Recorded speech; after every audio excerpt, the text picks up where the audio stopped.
दोस्तों MSW005 का जो खंड 4 है उसका इकाई 2 इस वीडियो में हम लोग सुनने वाले हैं। तो आई होप कि आपने चैनल को सब्सक्राइब किया है, लाइक किया है वीडियो को। तो इसका जो खंड 4 है, खंड 4 का इकाई 2 चिकित्सा, मनोचिकित्सा और बाल देखभाल, इसको इस वीडियो में हम लोग सुनने वाले हैं। स्वागत है। आज हमारे पास कुछ दिलचस्प दस्तावेज हैं जिनका शीर्षक है समाज कार्य, स्वास्थ्य, देखभाल और बाल कल्याण। जी। तो आज हम इनमें थोड़ी गहराई से उतरेंगे, समझने की कोशिश करेंगे कि ये समाज कार्य असल में है क्या, और ख़ास तौर पे जैसे स्वास्थ्य देखभाल है, बाल कल्याण है, इन अहम क्षेत्रों में इसकी क्या भूमिका है। सही। अक्सर लगता है कि समाज कार्य मतलब बस मदद करने की भावना, लेकिन ये शोध बताते हैं कि ये उससे कहीं ज्यादा है, व्यवस्थित है, प्रोफेशनल काम है। बिल्कुल, सिर्फ भावना नहीं, एक पूरा प्रोफेशन है। हाँ, तो हमारा आज का मकसद यही है कि इन दस्तावेजों से समझें कि समाज कार्यकर्ताओं का काम कितना जटिल है, क्या चुनौतियां आती हैं उनके सामने और समाज पर उनका असल में असर क्या पड़ता है। ये जानना जरूरी है। स्रोत की एक शुरुआती लाइन है जो सोचने पर मजबूर करती है कि ये पेशा उन लोगों के लिए है जिनमें दूसरों की जिंदगी बेहतर बनाने की बहुत तीव्र इच्छा होती है। पर क्या सिर्फ इच्छा काफी है? अच्छा सवाल है। चलिए इसी से शुरू करते हैं। तो सामग्री में जो पहली बात है वो समाज कार्य की परिभाषा और उसकी भूमिका से जुड़ी है। इसमें लिखा है कि सामाजिक कार्यकर्ता लोगों को उनके माहौल में बेहतर ढंग से काम करने में मदद करते हैं। जी। रिश्तों को संभालने में और जो व्यक्तिगत या पारिवारिक समस्याएं होती हैं उनको सुलझाने में। हाँ, और इसमें एक खास बात यह है कि ये सिर्फ व्यक्ति की अंदरूनी समस्याओं पर ही नहीं टिकता। अच्छा। स्रोत इस बात पर जोर देता है कि समाज कार्य व्यक्ति और उसका जो परिवेश है, मतलब उसका माहौल, समुदाय, परिवार, सामाजिक आर्थिक हालात, इनके बीच के रिश्ते को देखता है। ओ, परिवेश को भी? हाँ, ये एक तरह से व्यक्ति और उसके आसपास की दुनिया के बीच पुल बनाने जैसा है। समझने की कोशिश है कि ये दोनों एक दूसरे पर कैसे असर डालते हैं। क्या व्यक्ति माहौल से जूझ रहा है या माहौल ही मुश्किलें खड़ी कर रहा है? ये तो दिलचस्प है। तो मतलब ये सिर्फ किसी की निजी साइकोलॉजिकल मदद जैसा नहीं हुआ? नहीं, उससे कई ज्यादा बड़ा है। ये देखना कि बाहरी चीजें, जैसे आपने कहा गरीबी या भेदभाव, घर की समस्या या समुदाय में साधनों की कमी, ये सब कैसे असर डालती हैं किसी की भलाई पर। बिल्कुल। स्रोत ये भी साफ करता है कि ये सिर्फ दया या हमदर्दी का मामला नहीं है, बल्कि एक व्यवस्थित प्रोफेशनल प्रक्रिया है। मुझे लगता है ये फर्क समझना जरूरी है। बिल्कुल जरूरी है। देखिए, भावना और सहानुभूति तो नींव है, वो जरूरी है। हाँ। लेकिन इस पेशे की इमारत खड़ी होती है प्रोफेशनल ज्ञान पर, खास तरह के स्किल्स पर और नैतिक सिद्धांतों पर। अच्छा। सामाजिक कार्यकर्ता प्रशिक्षित पेशेवर होते हैं। वो जानते हैं कि मूल्यांकन मतलब असेसमेंट कैसे करना है, हस्तक्षेप यानी इंटरवेंशन की रणनीतियां बनाते हैं, और अक्सर उन लोगों के लिए आवाज भी उठाते हैं, मतलब एडवोकेसी करते हैं, जिनकी आवाज सुनी नहीं जाती। वकालत भी करते हैं। हाँ, ये एक अनुशासित प्रयास है, सिर्फ नेक इरादा नहीं। स्रोत इस पर भी जोर देता है कि वे सामाजिक न्याय और मानवाधिकारों के सिद्धांतों से बंधे होते हैं। ठीक है, तो इस प्रोफेशनल ढांचे को ध्यान में रखते हुए अब स्वास्थ्य देखभाल के क्षेत्र में आते हैं। जी। सामग्री कहती है कि हेल्थ केयर की जो बढ़ती जटिलताएं हैं और बदलती जरूरतें हैं, उन्होंने इस क्षेत्र में सामाजिक कार्यकर्ताओं की भूमिका को और भी अहम बना दिया है। हाँ, बिल्कुल। और यहाँ एक चिंता की बात भी उठाई गई है कि स्वास्थ्य देखभाल सब तक बराबर नहीं पहुँचती, इसमें काफी असमानताएं हैं। हाँ, ये एक बहुत गंभीर मुद्दा है जिस पर स्रोत ध्यान खींच रहा है। स्वास्थ्य सेवाएं महंगी हो सकती हैं, सिस्टम बहुत पेचीदा हो सकता है, और कई बार भौगोलिक या सामाजिक आर्थिक कारणों से बहुत से लोग जरूरी देखभाल से वंचित रह जाते हैं। हाँ, ये तो है। खासकर जो हाशिए पर समुदाय हैं, उनके लिए अच्छी और समय पर स्वास्थ्य सेवा पाना एक बड़ी चुनौती हो सकती है। यहीं पर आप कह सकते हैं हेल्थ केयर सोशल वर्कर्स की भूमिका आती है। अच्छा। उनका काम है, मेरा मतलब है उनकी एक अहम भूमिका है इन असमानताओं को पाटने में मदद करना। वो असल में ऐसा करते कैसे हैं? क्या वो सिर्फ मरीजों को जानकारी देते हैं या उनका काम इससे कहीं ज्यादा गहरा है? उनका काम काफी बहुआयामी है, आप कह सकती हैं। जैसा स्रोत में बताया है, वे अलग अलग सेटिंग्स में काम करते हैं। अस्पताल हैं, कम्युनिटी हेल्थ सेंटर हैं, मानसिक स्वास्थ्य सुविधाएं हैं, लॉन्ग टर्म केयर संस्थान हैं। काफी जगहों पर। हाँ, और वो सिर्फ जानकारी नहीं देते, वे मरीजों और उनके परिवारों को ये जो जटिल हेल्थ केयर सिस्टम है उसे समझने में मदद करते हैं, उसमें रास्ता खोजने में, नेविगेट करने में मदद करते हैं। सोचिए, किसी को कोई गंभीर बीमारी पता चले तो परिवार पर कितनी भावनात्मक, आर्थिक और व्यावहारिक चुनौतियां आती होंगी। सामाजिक कार्यकर्ता उन्हें संभालते हैं। हाँ बिल्कुल, कोई उदाहरण दे सकते हैं जैसे? हाँ, जैसे मान लीजिए किसी मरीज को अस्पताल से छुट्टी मिलनी है पर उसके घर पर देखभाल करने वाला कोई नहीं है। अच्छा। या घर का माहौल उसके ठीक होने के लिए ठीक नहीं है, तो सामाजिक कार्यकर्ता छुट्टी की योजना मतलब डिस्चार्ज प्लानिंग में मदद करेंगे। घर पर देखभाल का इंतजाम करेंगे या जरूरत पड़ी तो किसी रिहैब सेंटर में जाने में सहायता करेंगे। वे मरीजों को वित्तीय सहायता योजनाओं से जोड़ सकते हैं या ट्रांसपोर्ट की सुविधाओं से या जरूरी उपकरण जैसे व्हीलचेयर वगैरह दिलवाने में मदद कर सकते हैं। अच्छा, ये सब भी? हाँ, और संकट के समय जैसे अचानक कोई गंभीर बीमारी हो गई या एक्सीडेंट हो गया तो वो तुरंत भावनात्मक और व्यावहारिक मदद, जिसे क्राइसिस इंटरवेंशन कहते हैं, वो देते हैं। तो ये तो सिर्फ मेडिकल जरूरतों से कहीं आगे की बात हो गई। बिल्कुल। ये वो व्यापक परिप्रेक्ष्य वाली बात लग रही है जिसका जिक्र आपने पहले किया था। बिल्कुल। स्रोत इसी समग्र दृष्टिकोण मतलब होलिस्टिक अप्रोच पर जोर देता है। हेल्थ केयर सोशल वर्कर ये समझते हैं कि किसी का स्वास्थ्य सिर्फ बायोलॉजिकल चीजों पर निर्भर नहीं करता। उसका सोशल सपोर्ट कैसा है, आर्थिक स्थिरता है या नहीं, रहने की जगह कैसी है, तनाव कितना है, खान पान, यहाँ तक कि उसके समुदाय का माहौल, ये सब मिलकर उसके स्वास्थ्य पर असर डालते हैं। इन्हें स्वास्थ्य के सामाजिक निर्धारक कहते हैं ना? Social determinants of health. हाँ बिल्कुल, सोशल डिटर्मिनेंट्स ऑफ हेल्थ। सामाजिक कार्यकर्ता इन सभी पहलुओं को ध्यान में रखते हैं। वो मरीज की कहानी के वो हिस्से सुनते हैं जो शायद डॉक्टर या नर्स न सुन पाए। ये वाकई में बहुत जरूरी लगता है, क्योंकि अगर कोई व्यक्ति ठीक से खा नहीं पा रहा या सुरक्षित महसूस नहीं कर रहा तो दवाएं भी शायद पूरी तरह काम ना करें। सही कहा। तो सामाजिक कार्यकर्ता उन अदृश्य रुकावटों को हटाने में मदद करते हैं जो ठीक होने की राह में आ सकती हैं। बिल्कुल सही। वे मरीज, परिवार और जो हेल्थ केयर टीम है उनके बीच एक कड़ी का काम करते हैं। वे ये पक्का करते हैं कि मरीज की सिर्फ शारीरिक ही नहीं बल्कि भावनात्मक, सामाजिक और व्यावहारिक जरूरतें भी पूरी हों। और ये काम सिर्फ अस्पताल तक ही सीमित नहीं है। अच्छा। वे सार्वजनिक स्वास्थ्य अभियानों में, हेल्थ एजुकेशन देने में और प्रिवेंटिव केयर मतलब निवारक देखभाल को बढ़ावा देने में भी भूमिका निभाते हैं। वे समुदायों में जाकर लोगों को स्वास्थ्य के प्रति जागरूक कर सकते हैं और उन्हें जो सेवाएं उपलब्ध हैं उनसे जोड़ सकते हैं। ये समग्र दृष्टिकोण और व्यवस्थागत बाधाओं को दूर करने की बात, ये हमें बाल कल्याण यानी चाइल्ड वेलफेयर के क्षेत्र की तरफ ले जाती है। जी। स्रोत कहता है कि बाल कल्याण में उन सभी बच्चों की जरूरतें शामिल हैं जो सामाजिक, आर्थिक, शारीरिक या मानसिक कारणों से समुदाय में जो अवसर या सेवाएं मौजूद हैं उनका पूरा लाभ नहीं उठा पाते। ये दायरा तो बहुत बड़ा लगता है। ये काफी व्यापक है, क्योंकि बच्चों की जरूरतें और उनके सामने जो चुनौतियां आती हैं वो बहुत अलग अलग तरह की होती हैं। जब हम बाल कल्याण कहते हैं तो अक्सर लोगों के मन में दुर्व्यवहार या उपेक्षा मतलब अब्यूज और नेग्लेक्ट के शिकार हुए बच्चे आते हैं, और यकीनन उनकी सुरक्षा एक मुख्य चिंता है। हाँ, वो तो है ही। लेकिन स्रोत बताता है कि ये उससे कहीं ज्यादा है। इसमें गरीबी में पल रहे बच्चे भी हैं, विकलांगता वाले बच्चे भी हैं, या ऐसे बच्चे जिनके परिवार बहुत तनाव या अस्थिरता से गुजर रहे हैं जिसका असर उनके विकास और कल्याण पर पड़ सकता है। अच्छा। मूल विचार यह है कि हर बच्चे को सुरक्षित रहने, सीखने, बढ़ने और अपनी पूरी क्षमता तक पहुंचने का मौका मिलना चाहिए। स्रोत में एक और दिलचस्प बात कही गई है कि बाल कल्याण कार्यक्रम सिर्फ बच्चों पर ही नहीं बल्कि उनके परिवारों को भी सहायक सेवाएं देने पर केंद्रित होते हैं। इसका क्या कारण है? क्या ये हमेशा मुमकिन या सही होता है? ये एक बहुत ही महत्वपूर्ण पहलू है। इसके पीछे तर्क यह है कि ज्यादातर मामलों में बच्चों के लिए सबसे अच्छी जगह उनका अपना परिवार ही होता है, बशर्ते वो सुरक्षित हो और सहायक हो। सही बात है। बच्चों को उनके परिवारों से अलग करना आखिरी उपाय होना चाहिए, जब कोई और रास्ता न बचे। हाँ। इसलिए बाल कल्याण का एक बड़ा हिस्सा परिवारों को मजबूत करने पर केंद्रित है।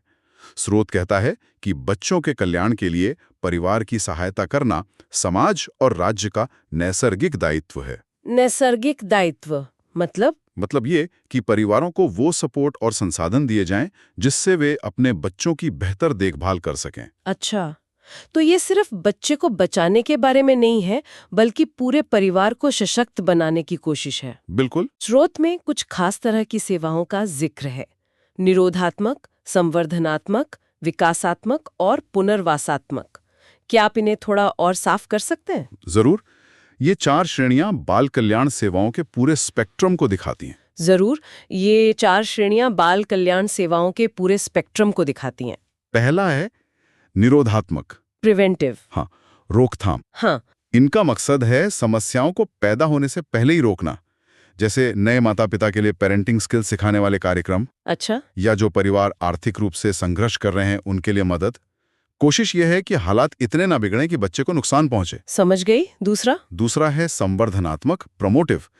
ये सेवाएं बच्चों और परिवारों में पॉजिटिव विकास और कल्याण को बढ़ावा देती हैं, जैसे अच्छी क्वालिटी की डे केयर या शुरुआती शिक्षा के अवसर। हाँ, जो बच्चों के विकास के लिए जरूरी है। एक्स्ट्रा मदद की जरूरत है, जैसे विशेष जरूरतों वाले बच्चे, ओके। उनके लिए स्पेशल एजुकेशनल प्रोग्राम या थेरेपी सेवाएं इसका हिस्सा हो सकती हैं। और चौथा है पुनर्वासात्मक, रिहेबिलिटेटिव। ये उन बच्चों और परिवारों के लिए हैं जिन्हें दुर्व्यवहार, उपेक्षा या किसी और संकट का सामना करना पड़ा है। अच्छा। इसमें बच्चे को सुरक्षित माहौल देना, परिवार के साथ काम करके हालात सुधारना या जरूरत पड़ने पर वैकल्पिक देखभाल जैसे फॉस्टर केयर का इंतजाम करना शामिल है। थेरेपी और परामर्श भी इसका महत्वपूर्ण हिस्सा है। ये वर्गीकरण तो काफी मददगार है। ये दिखाता है कि बाल कल्याण सिर्फ संकट के समय दखल देना नहीं है, बल्कि इसमें रोकथाम और विकास को बढ़ावा देना भी शामिल है। ये स्वास्थ्य देखभाल वाले नजरिए से काफी मिलता जुलता लग रहा है। हाँ, बिल्कुल। दोनों ही समग्र और निवारक पहलुओं पर जोर दे रहे हैं। बिल्कुल। दोनों क्षेत्रों में लक्ष्य सिर्फ तात्कालिक समस्या का हल निकालना नहीं है, बल्कि लंबे समय के लिए कल्याण सुनिश्चित करना है। हाँ। बाल कल्याण में इसका मतलब है ऐसा माहौल बनाना जहां बच्चे सुरक्षित महसूस करें, उन्हें प्यार मिले, वे सीखें और आगे बढ़ें। हाँ। और परिवारों को समर्थन देना इस लक्ष्य का एक केंद्रीय हिस्सा है, क्योंकि एक मजबूत और सक्षम परिवार ही बच्चों के लिए सबसे अच्छा सुरक्षा कवच और विकास का आधार बन सकता है। सही कहा। बेशक ये हमेशा आसान नहीं होता। बाल कल्याण कार्यकर्ताओं को अक्सर बहुत मुश्किल हालात का सामना करना पड़ता है। हाँ, वो तो हो गई। जहां उन्हें बच्चे की सुरक्षा और परिवार को एक साथ रखने की इच्छा के बीच संतुलन साधना होता है। तो अगर हम इन दोनों क्षेत्रों को देखें, स्वास्थ्य देखभाल और बाल कल्याण, तो क्या कोई कॉमन चीज है जो सामाजिक कार्यकर्ताओं के काम को परिभाषित करती है? कोई सामान्य सूत्र? हाँ, मुझे लगता है कई हैं।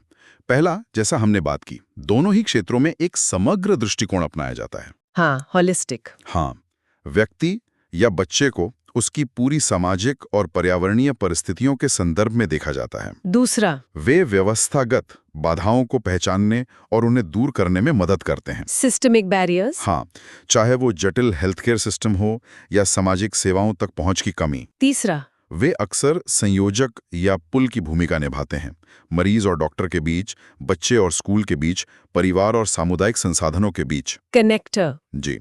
चौथा, वे वकालत करते हैं, उन लोगों के अधिकारों और जरूरतों के लिए आवाज उठाते हैं जो खुद अपनी बात नहीं रख पाते। हाँ, ये बहुत जरूरी है। और पांचवा, दोनों ही क्षेत्रों में रोकथाम और सशक्तिकरण पर जोर दिया जाता है, न कि सिर्फ समस्याओं के हल पर। ये सब सुनने के बाद ये तो साफ है कि सामाजिक कार्य सिर्फ अच्छा महसूस कराने वाला पेशा नहीं है। बिल्कुल नहीं। ये तो बेहद जटिल, चुनौतीपूर्ण और कुशल काम है। वे उन जगहों पर काम करते हैं जहां व्यक्तिगत संघर्ष और सामाजिक व्यवस्थाएं आपस में टकराती हैं। निश्चित रूप से। वे अक्सर इंसानी दुख और सामाजिक अन्याय की, आप कह सकते हैं, अग्रिम पंक्तियों पर होते हैं।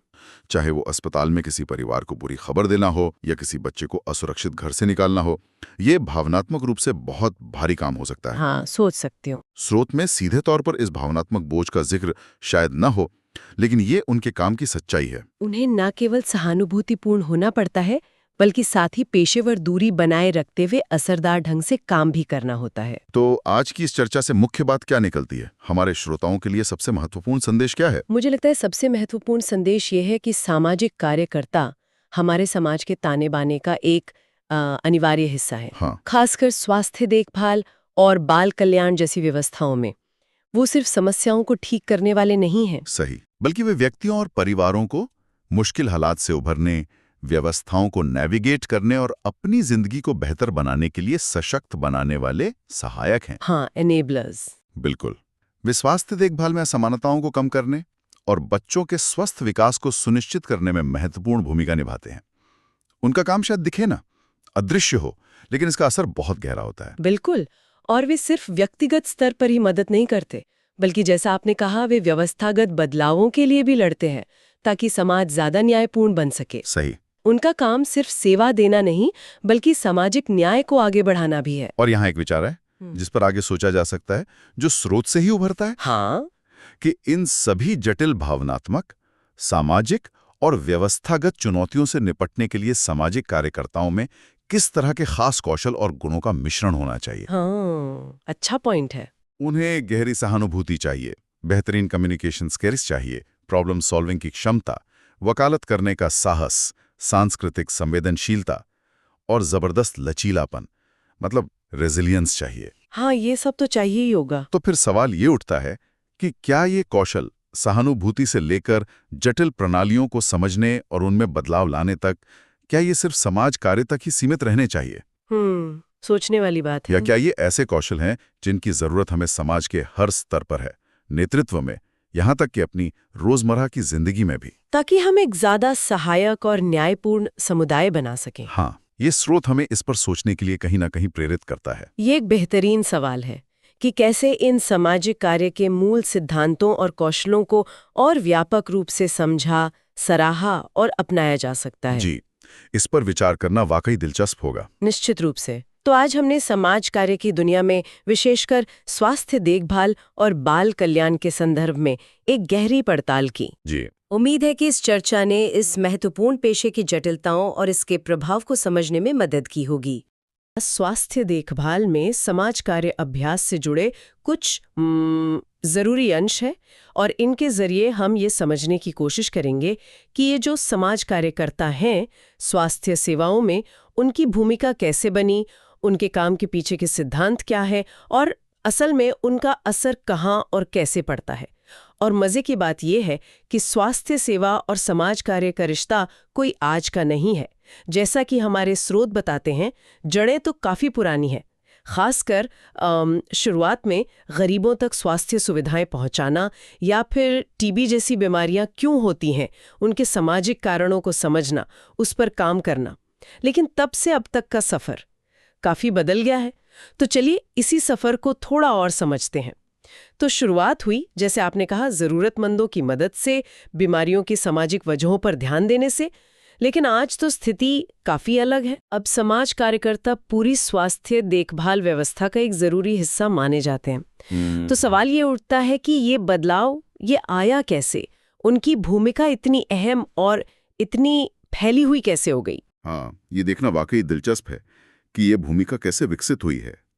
शुरुआत में फोकस जरूर, जैसा आपने कहा, हाशी पर पड़े लोगों पर था। लेकिन जैसे जैसे समाज कार्य एक व्यवस्थित पेशा बना, इसकी जगह भी बदलती गई। स्रोत इस बात पर जोर देते हैं कि अब समाज कार्यकर्ता सिर्फ अलग थलग काम नहीं करते, बल्कि वे डॉक्टरों, नर्सों और जो दूसरे स्वास्थ्य पेशावर हैं, उनके साथ कंधे से कंधा मिलाकर काम करते हैं। देखा जाए तो वे पूरी स्वास्थ्य देखभाल प्रणाली के लगभग हर पहलू में शामिल हैं, ताकि देखभाल की गुणवत्ता वो बेहतर हो सके। उनका दायरा सिर्फ मरीजों तक ही नहीं रहा अब, बल्कि पूरी व्यवस्था तक फैल गया है। अच्छा, तो मतलब ये अब सिर्फ संकट में मदद करने वाले नहीं रहे, बल्कि सिस्टम का ही एक हिस्सा बन गए हैं। और इसी संदर्भ में स्रोत दो बुनियादी मूल्यों का जिक्र करते हैं जिन पर उनका पूरा काम टिकाए। एक तो है व्यक्ति के आत्मनिर्णय, मतलब सेल्फ डिटर्मिनेशन का अधिकार, और दूसरा सहानुभूति यानी एम्पैथी का नजरिया। सुनने में ये बहुत मानवीय लगते हैं, पर स्वास्थ्य देखभाल की जो जटिल दुनिया है, जहां मरीज और परिवार अक्सर मुश्किल, नैतिक, भावनात्मक या व्यवहारिक उलझनों से जूझ रहे होते हैं, इन मूल्यों को जमीन पर उतारना कितना चुनौतीपूर्ण होता होगा। इन्हें अमल में कैसे लाया जाता है? बिल्कुल, ये सिर्फ किताबी बातें नहीं हैं, ये उनके काम करने के तरीके की बुनियाद हैं, खासकर आत्मनिर्णय का सिद्धांत।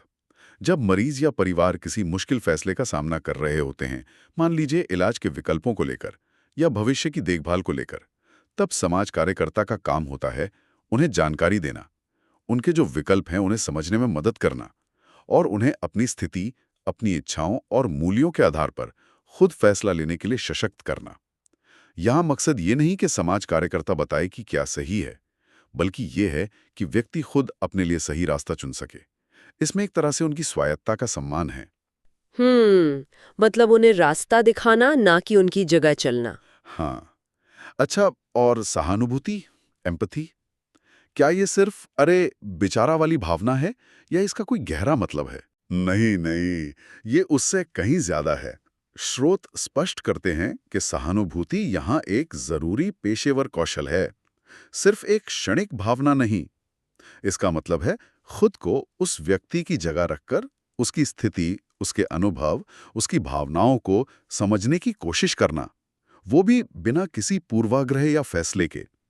इससे होता यह है कि एक गहरा जुड़ाव बनता है, विश्वास कायम होता है, और फिर व्यक्ति खुलकर अपनी जरूरतें और चिंताएं बता पाता है, और इसी समझ के आधार पर ही प्रभावी मदद संभव हो पाती है। तो ये मूल्य, आत्मनिर्णय और सहानुभूति, ये एक तरह से दिशा दिखाते हैं, लेकिन इन्हें हर किसी के लिए, हर स्थिति में कारगर बनाने के लिए शायद और भी कुछ चाहिए होता होगा। यहीं पे शायद वो बात आती है जो स्रोत में है, सांस्कृतिक जागरूकता और क्षमता, कल्चरल कॉम्पिटेंस। इसमें कहा गया है कि सभी संस्कृतियों, भाषाओं, वर्गों, नस्लीय पृष्ठभूमियों, योग्यताओं, धर्मों, लैंगिक झुकावों और अन्य विविधताओं का सम्मान जरूरी है। ये दायरा तो बहुत बड़ा है। इसे व्यवहार में लाने का क्या मतलब हुआ? हाँ, बिल्कुल। और आज के दौर में ये पहलू शायद सबसे ज्यादा अहम है। देखिए, स्वास्थ्य देखभाल कोई एक जैसा अनुभव तो है नहीं सबके लिए। हर व्यक्ति अपनी अनूठी पृष्ठभूमि, अपने विश्वासों, अपने अनुभवों के साथ आता है। तो सांस्कृतिक क्षमता का मतलब सिर्फ ये जानना नहीं कि दिवाली कब है या ईद कैसे मनाई जाती है। अगर हम स्रोत की भावना को समझें तो इसका गहरा मतलब है हर व्यक्ति की विशिष्ट पहचान, उसकी संस्कृति, भाषा, मान्यताएं, इन सबको सम्मान देना, और ये सुनिश्चित करना कि देखभाल का जो तरीका है वो उसके लिए उपयुक्त भी हो और प्रभावी भी। तो ये सिर्फ जानकारी से ज्यादा है। हाँ, बिल्कुल। स्रोत इसे कहते हैं विविध विशेषताओं की योग्यता और गरिमा के प्रति अनुक्रिया करना और उनकी पुष्टि करना। मतलब व्यक्ति की सांस्कृतिक पहचान को एक चुनौती या बाधा की तरह नहीं देखना, बल्कि उसे उसकी एक शक्ति, उसके अनुभव का एक जरूरी हिस्सा मानना। इसका मतलब है अपनी सेवाओं को इस तरह ढालना कि वे अलग अलग पृष्ठभूमि के लोगों की जरूरतों को वास्तव में पूरा कर सकें। जैसे मान लीजिए भाषा की बाधाओं को दूर करना, या खान पान संबंधी धार्मिक मान्यताओं का ध्यान रखना, या फिर निर्णय लेने की प्रक्रिया में परिवार की क्या भूमिका है उसे समझना। ये एक तरह से स्वास्थ्य देखभाल को सचमुच सबके लिए समावेशी बनाने की कोशिश है। ये वाकई एक बड़ा काम है जो सिर्फ बीमारी के इलाज से कहीं आगे जाता है। और इसी से जुड़ी एक और अहम बात स्रोत में सामने आती है, परिवेश के अंतर्गत व्यक्ति, पर्सन इन एन एनवायरनमेंट का नजरिया। इसका मतलब है कि समाज कार्यकर्ता सिर्फ व्यक्ति की बीमारी या उसकी तात्कालिक समस्या को नहीं देखता, बल्कि उसके पूरे माहौल को देखता है, उसका परिवार, समुदाय, आर्थिक स्थिति, सामाजिक समर्थन, मतलब वो सब कुछ जो उसके स्वास्थ्य और अनुभव पर असर डालता है। ये तो पारंपरिक मेडिकल मॉडल से काफी अलग लगता है। वहां तो फोकस अक्सर सिर्फ बीमारी पर होता है। बिल्कुल सही कहा। ये एक समग्र, एक होलिस्टिक दृष्टिकोण है। समाज कार्य इस बात को मानता है कि किसी व्यक्ति का स्वास्थ्य सिर्फ उसके शरीर के अंदर की बात नहीं है। उसका घर कैसा है, क्या उसके पास नौकरी है, क्या उसे परिवार या दोस्तों का सहारा है, क्या वो सुरक्षित महसूस करता है, ये सब चीजें, ये उसके ठीक होने या बीमार रहने में बड़ी भूमिका निभाती हैं। स्रोत इसी नजरिए पर जोर देते हैं कि व्यक्ति को उसके पूरे संदर्भ में समझना जरूरी है, तभी उसकी जरूरतों को सही मायने में पूरा किया जा सकता है। वे सिर्फ लक्षणों का इलाज नहीं करते, बल्कि उन बुनियादी स्थितियों पर भी ध्यान देते हैं जो स्वास्थ्य को प्रभावित कर रही हैं। और ये समग्र नजरिया उनके काम करने के तरीके को कैसे शक्ल देता है? क्या वे सिर्फ मरीज से बात करते हैं या और भी कुछ करते हैं? ये नजरिया उनके काम को दो स्तरों पर ले जाता है। स्रोत में इसका जिक्र है सूक्ष्म यानी माइक्रो और वृहत यानी मैक्रो स्तर। सूक्ष्म स्तर पे काम सीधे व्यक्ति या परिवार के साथ होता है। इसमें जैसे काउंसलिंग देना, उन्हें जरूरी संसाधनों से जोड़ना, मान लीजिए वित्तीय सहायता, आवास या कोई कानूनी सलाह, मुश्किल भावनाओं से निपटने में मदद करना, या परिवार के सदस्यों के बीच बातचीत बेहतर बनाना, ये सब शामिल हो सकता है। ये बहुत व्यक्तिगत और सीधा काम है। और वृहत स्तर, मैक्रो लेवल, वो क्या है? वृहद स्तर पर काम का दायरा बड़ा होता है।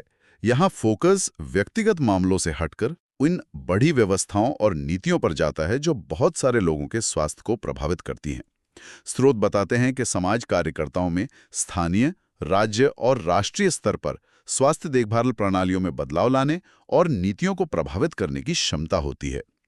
वो किसी अस्पताल की नीतियों को ज्यादा मरीज हितैषी बनाने के लिए आवाज उठा सकते हैं, या किसी समुदाय में स्वास्थ्य सेवाओं की कमी को दूर करने के लिए पैरवी कर सकते हैं, या फिर ऐसी सरकारी नीतियों के लिए काम कर सकते हैं जिनसे बड़े पैमाने पर लोगों का स्वास्थ्य बेहतर हो। तो एक तरफ वो एक व्यक्ति की मदद कर रहे होते हैं और दूसरी तरफ पूरी व्यवस्था को बदलने की कोशिश भी। ये तो काफी जटिल संतुलन लगता होगा। क्या स्रोत इस बारे में कुछ बताते हैं कि वे इन दोनों कभी-कभी बिल्कुल अलग दिखने वाले कामों में तालमेल कैसे बिठाते हैं? क्या एक काम दूसरे से ज्यादा महत्वपूर्ण है? स्रोत सीधे तौर पर इस संतुलन को बनाने की कैसे वाली प्रक्रिया का ब्यौरा तो नहीं देते, लेकिन ये जरूर स्पष्ट करते हैं कि ये दोनों स्तर जरूरी हैं और एक दूसरे से जुड़े हुए हैं। असल में सूक्ष्म स्तर पर काम करते हुए जो अनुभव मिलते हैं, यानी व्यक्तियों और परिवारों की समस्याओं को करीब से देखकर, वही अक्सर वृहद स्तर पर बदलाव की जरूरत को उजागर करते हैं। जब कोई समाज कार्यकर्ता बार बार देखता है कि किसी खास नीति या नियम की वजह से लोगों को परेशानी हो रही है, तो वो वृहद स्तर पर उस नीति को बदलने के लिए काम कर सकता है। इसी तरह बेहतर नीतियां और व्यवस्थाएं जमीनी स्तर पर व्यक्तियों और परिवारों की मदद करना आसान बनाती हैं। तो ये एक तरह का चक्र है, जहां जमीनी हकीकत नीति को दिशा देती है और नीति जमीनी स्तर पर असर डालती है।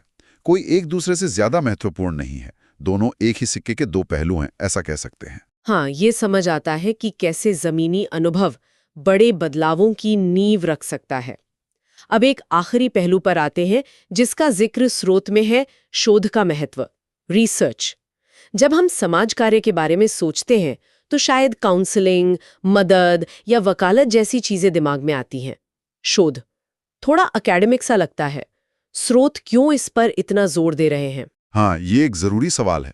स्रोत बताते हैं कि शोध सिर्फ एकेडमिक अभ्यास नहीं है, बल्कि स्वास्थ्य देखभाल में समाज कार्य के लिए कई कारणों से महत्वपूर्ण है। पहला और सबसे स्पष्ट कारण तो यही है कि शोध से पता चलता है कि कौन से तरीके या हस्तक्षेप, इंटरवेंशंस सबसे ज्यादा प्रभावी हैं। मतलब हम कैसे जानें कि जो मदद हम दे रहे हैं उससे वाकई लोगों को फायदा हो रहा है। शोध हमें इसका जवाब देता है, जिससे हम अपनी सेवाओं को लगातार बेहतर बना सकते हैं। ठीक है, ये तो हुआ मरीजों के फायदे की बात, लेकिन स्रोत यह भी कहते हैं कि शोध इस पेशे के अस्तित्व, महत्व और मान्यता के लिए भी जरूरी है। इसका क्या मतलब है? इसका मतलब है कि एक ऐसे स्वास्थ्य देखभाल जगत में जहां संसाधनों के लिए काफी प्रतिस्पर्धा होती है और हर चीज का हिसाब किताब मांगा जाता है, वहां समाज कार्य को ये साबित करने की जरूरत होती है कि वो सिर्फ अच्छा काम नहीं कर रहा, बल्कि ठोस, मापने योग्य नतीजे भी दे रहा है। शोध के जरिए समाज कार्यकर्ता अपने काम के प्रभाव को डेटा और सबूतों के साथ दिखा सकते हैं। ये उनकी भूमिका को स्वास्थ्य देखभाल टीम के एक जरूरी और वैज्ञानिक सदस्य के रूप में स्थापित करता है, न कि सिर्फ एक सहायक भूमिका में। ये दिखाता है कि उनका काम मानवीय मूल्यों पर आधारित होने के साथ साथ साक्ष्य आधारित, एविडेंस बेस्ड भी है। इससे उन्हें बेहतर फंडिंग मिलती है, नीतियों में उनकी बात सुनी जाती है और दूसरे स्वास्थ्य प्रोफेशनल्स के बीच उनका सम्मान बढ़ता है। संक्षेप में कहें तो शोध उनके पेशे को वैधता और मजबूती देता है। अच्छा, तो ये सिर्फ अकादमिक नहीं बल्कि पेशे के वजूद और प्रभाव के लिए भी अहम है। चलिए अब तक की चर्चा को समेटते हैं। हमने देखा कि स्वास्थ्य देखभाल में समाज कार्य की जड़ें गहरी हैं, जो जरूरतमंदों की मदद से शुरू होकर आज स्वास्थ्य प्रणाली के हर हिस्से में एक एकीकृत भूमिका तक पहुंच चुकी हैं। हमने उनके काम के आधार स्तंभों को समझा, व्यक्ति के आत्मनिर्णय का सम्मान और सहानुभूति का पेशेवर नजरिया, साथ ही सांस्कृतिक क्षमता की अहमियत को जाना, ताकि हर पृष्ठभूमि के व्यक्ति को सम्मानजनक और प्रभावी देखभाल मिल सके। हमने ये भी देखा कि वे कैसे परिवेश के अंतर्गत व्यक्ति के समग्र नजरिए से काम करते हैं और कैसे सूक्ष्म यानी व्यक्तिगत मदद और वृहद यानी व्यवस्थागत बदलाव दोनों स्तरों पर सक्रिय रहते हैं, यहाँ तक कि नीति निर्माण पर भी असर डालते हैं। और आखिर में हमने शोध के महत्व को समझा, न सिर्फ सेवाओं को बेहतर बनाने के लिए, बल्कि इस पेशे को साक्ष्य आधारित मान्यता दिलाने और स्वास्थ्य देखभाल व्यवस्था में इसकी जगह मजबूत करने के लिए भी। कुल मिलाकर स्रोत यही दर्शाते हैं कि समाज कार्य स्वास्थ्य देखभाल का एक गतिशील, बहुआयामी और अनिवार्य हिस्सा है। बिल्कुल। और अगर हम स्रोत में दिए गए आत्मनिर्णय और सांस्कृतिक क्षमता के आदर्शों पर गहराई से सोचें तो एक विचारणीय सवाल मन में आता है। आज की जो जटिल भागदौड़ भरी स्वास्थ्य व्यवस्थाएं हैं, जहां समय की कमी है, संसाधनों का दबाव है और कभी-कभी व्यवस्थागत पूर्वाग्रह भी मौजूद हो सकते हैं, इन ऊंचे आदर्शों को हर एक व्यक्ति के लिए हर समय पूरी तरह से जमीन पर उतारने में सबसे बड़ी व्यवहारिक चुनौतियां क्या हो सकती हैं? सिर्फ सिद्धांत जानना काफी नहीं है, उन्हें अमल में लाना असली परीक्षा है। और इन चुनौतियों से पार पाने के रास्ते क्या हो सकते हैं? ये एक ऐसा सवाल है जिस पर आगे भी सोचने की नजर नहीं आती, लेकिन जिसकी अहमियत बहुत बहुत ज्यादा है। समाज कार्यकर्ताओं की भूमिका। हमारे पास कुछ दस्तावेज हैं, कुछ जानकारी है जो बताती है कि ये पेशेवर असल में क्या करते हैं हेल्थ केयर में, और हम उन्हीं को आज थोड़ा खंगालेंगे।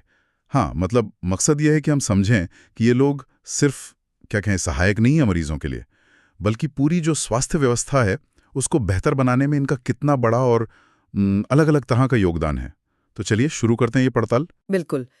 और ये समझना देखिए बहुत ज़रूरी है कि सेहत का मतलब सिर्फ शरीर का इलाज नहीं है।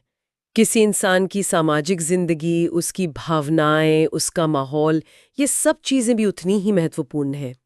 और यहीं पर समाज कार्यकर्ताओं की जो ख़ास समझ है, जो कौशल है, वो काम आता है। हमारे पास जो जानकारी है वो भी यही कहती है कि ये लोग किताबी ज्ञान और असल दुनिया की जो ज़रूरतें हैं उनके बीच एक पुल बनाते, एक ब्रिज। तो फिर बिल्कुल जमीनी स्तर पर अगर देखें तो ये करते क्या हैं? जो शुरुआती जानकारी है वो तो यही कहती है कि ये इलाज की योजना बनाने में मदद करते हैं, मरीजों के लिए ज़रूरी संसाधन ढूंढते हैं, जैसे शायद रहने की जगह या कोई आर्थिक मदद, और सलाह मशवरा यानी काउंसलिंग भी देते हैं। और मानसिक स्वास्थ्य से जुड़े जो पहलू हैं उनका आकलन भी इनके काम का हिस्सा है। हाँ, बिल्कुल। और ये सब वो एक खास नज़रिए से करते हैं, एक खास फ्रेमवर्क है उनका, जिसे तकनीकी भाषा में व्यक्ति परिवेश में कहते हैं, पर्सन इन एनवायरनमेंट या PIE अप्रोच। इसका मतलब ये नहीं कि वो सिर्फ बीमारी देख रहे हैं, नहीं, वो इंसान को उसकी पूरी दुनिया के संदर्भ में देखते हैं। उसका परिवार, उसका समाज, उसका काम, पैसे की स्थिति, उसकी अपनी मान्यताएं क्या हैं, ये सब चीज़ें आपस में जुड़ी हैं और सेहत पर असर डालती हैं। इसी पूरी समझ के आधार पर वो किसी व्यक्ति की स्थिति का सही मूल्यांकन, एक होलिस्टिक असेसमेंट कर पाते हैं और फिर मदद की योजना बनाते हैं। ये उनके काम की, आप कह सकती हैं, बुनियाद है, फाउंडेशन है। ये सुनने में तो काफी गहरा लग रहा है। मतलब सिर्फ ऊपर के लक्षण नहीं देख रहे वो, बल्कि उस इंसान की पूरी कहानी, उसका पूरा माहौल, उससे समझने की कोशिश कर रहे हैं। और जैसा कि हमारे स्रोत भी इशारा करते हैं, उनकी काबिलियत सिर्फ इस समझ तक ही नहीं है, वो बातचीत करने में माहिर होते हैं, कम्युनिकेशन स्किल्स। इस मुश्किल सी स्वास्थ्य सेवा प्रणाली को समझते हैं, उसके अंदर कैसे काम करना है, और ये भी जानते हैं कि कहाँ से कौन सी मदद मिल सकती है, रिसोर्स नेविगेशन। अच्छा, जानकारी में इस बात पर काफी जोर दिया गया है कि मूल्यांकन करना, असेसमेंट, इनके काम का सबसे बुनियादी हिस्सा है। और ये कोई एक बार का काम नहीं है ना? जैसे कोई फॉर्म भर दिया और बस। ये तो लगातार चलने वाली प्रक्रिया है। मतलब उन्हें बार बार देखना पड़ता है कि जरूरतें बदल तो नहीं, फिर उसी हिसाब से प्लान बदलना पड़ता है। आपने बिल्कुल सही पकड़ा, बिल्कुल। एक अच्छा, गहराई से किया गया और सांस्कृतिक रूप से संवेदनशील मूल्यांकन बहुत ज़रूरी है। कल्चरली कॉम्पिटेंट असेसमेंट, ये ही उनके काम की नींव है। और ये सिर्फ ये पूछना नहीं है कि हाँ भाई क्या तकलीफ है, इसमें बहुत कुछ आता है, जैसा हमारे स्रोत बताते हैं। जैसे परिवार में पहले किसी को कोई बीमारी रही है, कोई जेनेटिक हिस्ट्री है, फिर बीमारी या इलाज का उस व्यक्ति की सोचने समझने की क्षमता पर, उसकी भावनाओं पर, सामाजिक बर्ताव पे क्या असर पड़ रहा है, वो रहता कहाँ है, उसकी सामाजिक पृष्ठभूमि क्या है, उसकी संस्कृति में बीमारी या मौत को लेकर क्या मान्यताएं हैं, परिवार में कौन कौन है, सपोर्ट सिस्टम कैसा है, दोस्त, रिश्तेदार, कोई संस्था, फॉर्मल इनफॉर्मल दोनों, उसकी अपनी मानसिक और भावनात्मक स्थिति कैसी है, बिहेवियरल हेल्थ, और हाँ, बहुत ज़रूरी, आर्थिक हालात कैसे हैं, इलाज का खर्च उठा सकते हैं या नहीं। पूरा एक्सरे करने जैसा लग रहा है। इससे अंदाजा होता है कि कितनी बारीकी से हर चीज़ को समझने की कोशिश होती है ताकि मदद बिल्कुल सही जगह पहुंचे। हमारे स्रोत ये भी खास तौर पर बताते हैं कि कुछ समूह हैं जिन पर शायद ज़्यादा ध्यान देने की ज़रूरत होती है, जैसे बच्चे हो गए, या गंभीर मानसिक स्वास्थ्य समस्याओं से जूझ रहे लोग, नशे की लत वाले व्यक्ति, हिंसा या किसी बड़े सदमे ट्रॉमा से गुजरे लोग, बेघर लोग या फिर दिव्यांगजन, इन सब की ज़रूरतें और चुनौतियां थोड़ी अलग होती हैं। ठीक है, तो ये विस्तृत मूल्यांकन हो गया, एक पूरी तस्वीर सामने आ गई। अब इसके बाद क्या? जानकारी में हस्तक्षेप का जिक्र है, इंटरवेंशन। इसका क्या मतलब है यहाँ पर? हस्तक्षेप यानी कार्रवाई, एक्शन। मूल्यांकन में जो जरूरतें और लक्ष्य पहचाने गए, उन्हें पूरा करने के लिए जो ठोस कदम उठाए जाते हैं, वही हस्तक्षेप है। और ये अकेले समाज कार्यकर्ता का फैसला नहीं होता। नहीं, स्रोत बताते हैं कि ये योजनाएं सेवार्थी यानी क्लाइंट की सहमति और भागीदारी से बनती हैं, और साथ ही स्वास्थ्य देखभाल टीम के बाकी सदस्यों के साथ मिलकर, डॉक्टर, नर्स, थेरेपिस्ट जो भी हो। कोलैबोरेशन। इसमें कई तरह के तरीके हो सकते हैं, जैसे अकेले व्यक्ति से बात करना, इंडिविजुअल काउंसलिंग, परिवार के साथ बैठना, फैमिली थेरेपी या समूह में परामर्श देना, ग्रुप काउंसलिंग, काम या पढ़ाई से जुड़ी सलाह देना, वोकेशनल या एजुकेशनल काउंसलिंग। ऐसे सहायता समूह चलाना जहां लोग अपनी मानसिक भावनात्मक चुनौतियों पर बात कर सकें। Psycho educational groups. पैसे कौड़ी के मामलों में सलाह देना, फाइनेंशियल काउंसलिंग, केस मैनेजमेंट करना, मतलब ये पक्का करना कि मरीज को सही समय पर सही सेवाएं मिल रही हैं या नहीं, उनमें तालमेल है या नहीं। और हाँ, डिस्चार्ज प्लानिंग, अस्पताल से छुट्टी या सेवा समाप्ति की योजना बनाना भी इसी का हिस्सा है। और यहाँ ये बात भी जरूरी लगती है, जैसा हमारी जानकारी इशारा करती है, कि ये सारे तरीके अलग-अलग बैकग्राउंड के लोगों के लिए काम करने चाहिए। मतलब किसी की जाति, संस्कृति, धर्म, आर्थिक स्थिति अलग हो सकती है, कोई खास मानसिक स्वास्थ्य स्थिति या विकलांगता हो सकती है, तो सबको एक ही तरह से नहीं देख सकते हैं ना। यहीं पर शायद वो अंतः विषयक देखभाल योजना और सहयोग वाली बात आती है, interdisciplinary care planning and collaboration part. उन्हें डॉक्टरों, नर्सों, फिजियोथेरेपिस्ट, मनोवैज्ञानिकों, दूसरे हेल्थ प्रोफेशनल्स के साथ मिलकर काम करना होता है, कंधे से कंधा मिला के। ये तालमेल, ये टीम वर्क बहुत जरूरी है ताकि मरीज को सिर्फ एक तरफा नहीं, बल्कि एक पूरी होलिस्टिक और सबसे अच्छी देखभाल मिल सके। कई बार तो समाज कार्यकर्ता ही वो कड़ी होते हैं जो मरीज की सामाजिक या भावनात्मक जरूरतों को टीम के बाकी सदस्यों तक पहुंचाते हैं। हो सकता है बाकियों को सिर्फ मेडिकल पहलू पता हो, तो ये टीम वर्क उनके काम का एक बहुत जरूरी और ताकतवर हिस्सा है। हाँ, टीम वर्क तो जरूरी है ही। तो हमने देखा कि वो सीधे मरीज के साथ मूल्यांकन और हस्तक्षेप में लगे हैं, लेकिन क्या उनकी भूमिका बस यही तक है? जानकारी ये भी कहती है कि वो शिक्षक की तरह भी काम करते हैं, एजुकेटर। ये थोड़ा दिलचस्प है। हाँ, ये उनके काम का एक और अहम पहलू है। उनकी एक औपचारिक शैक्षिक भूमिका भी है। वो मरीजों को, उनके परिवारों को और कभी-कभी समुदाय को भी स्वास्थ्य के बारे में जानकारी देते हैं। हेल्थ एजुकेशन मकसद ये होता है कि लोगों का ज्ञान बढ़े, उनकी सोच और व्यवहार में ऐसे पॉजिटिव बदलाव आएं जिससे वो अपनी सेहत का बेहतर ख्याल रख सके, बीमारियों से बच सकें। स्रोत बताते हैं कि इसमें हेल्थ प्रमोशन और डिजीज प्रिवेंशन HPDP वाले प्रोग्राम शामिल हैं, लेकिन वो सिर्फ मरीजों को ही नहीं सिखाते। जैसा मैंने कहा, वो टीम के दूसरे सदस्यों और बाकी कर्मचारियों को भी मरीज की सामाजिक, आर्थिक या भावनात्मक स्थिति के बारे में शिक्षित करते हैं, ताकि पूरी टीम मरीज की जरूरतों को बेहतर ढंग से समझ सके। अच्छा, यानी वो पहले ये समझते हैं कि मरीज को या परिवार को क्या जानने की जरूरत है और फिर उस जानकारी के गैप को भरते हैं। इसके अलावा एक और बहुत जरूरी काम का जिक्र है, हिमायत, एडवोकेसी। स्रोत इसे सेवार्थी और प्रणाली समर्थन कहते हैं, क्लाइंट एंड सिस्टम एडवोकेसी।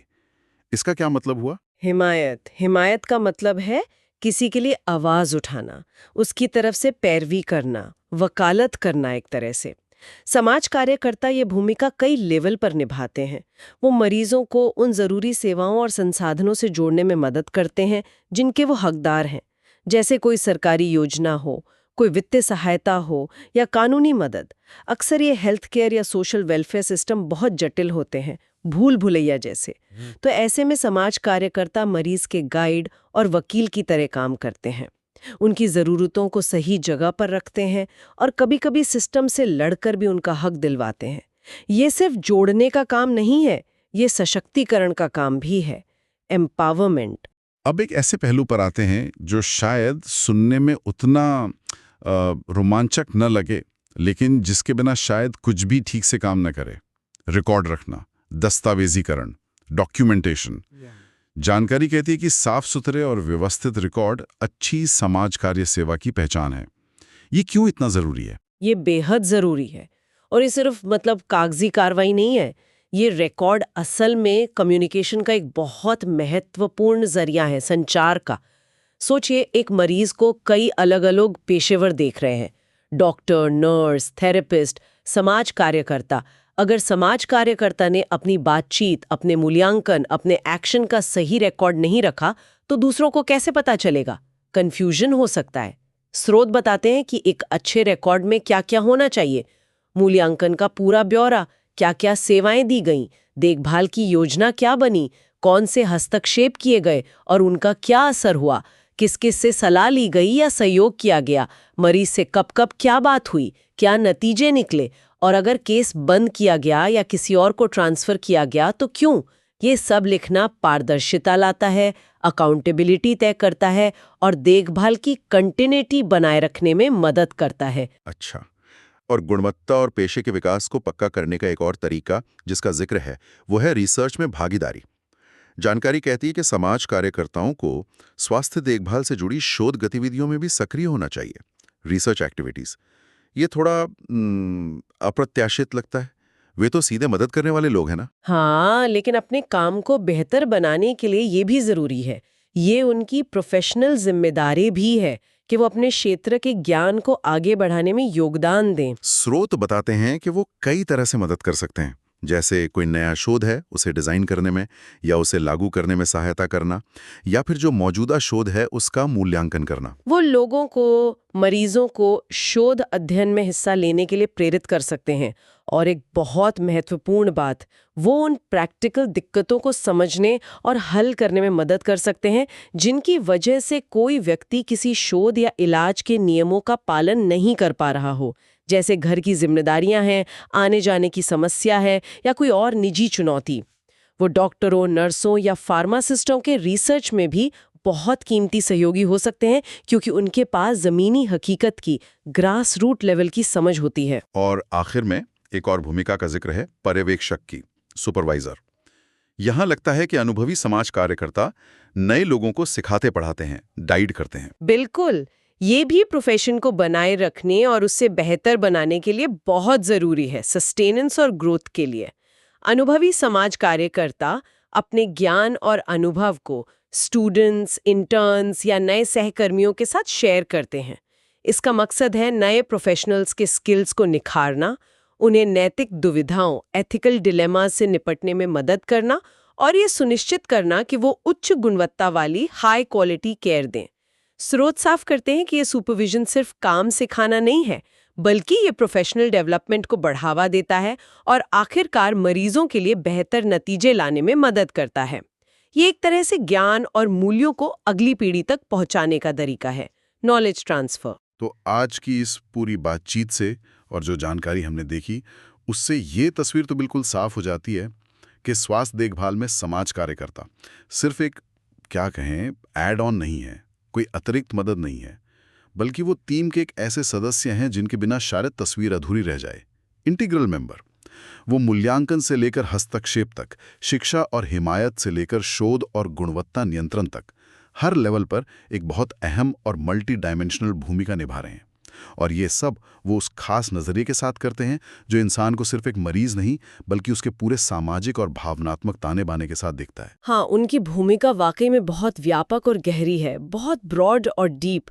वो ना सिर्फ सीधे सीधे मरीज की सेहत और उसके ठीक होने की प्रक्रिया पर, उसकी रिकवरी पर पॉजिटिव असर डालते हैं, बल्कि उनके काम से पूरी स्वास्थ्य देखभाल व्यवस्था ज्यादा असरदार और ज्यादा मानवीय बनती है, more effective and more humane. अक्सर वही वो लोग होते हैं जो उन सामाजिक, भावनात्मक या व्यावहारिक मुद्दों को सामने लाते हैं जिन पर शायद एकदम मेडिकल नजरिए से ध्यान ना जाए, लेकिन जो मरीज के ठीक होने के लिए, उसकी ओवरऑल वेल-बीइंग के लिए बेहद जरूरी होते हैं। बिल्कुल। तो इस सब का सार क्या निकलता है? हमने देखा कि ये कितने ज़रूरी हैं, कितने तरह के काम करते हैं और टीम के लिए कितने अहम हैं।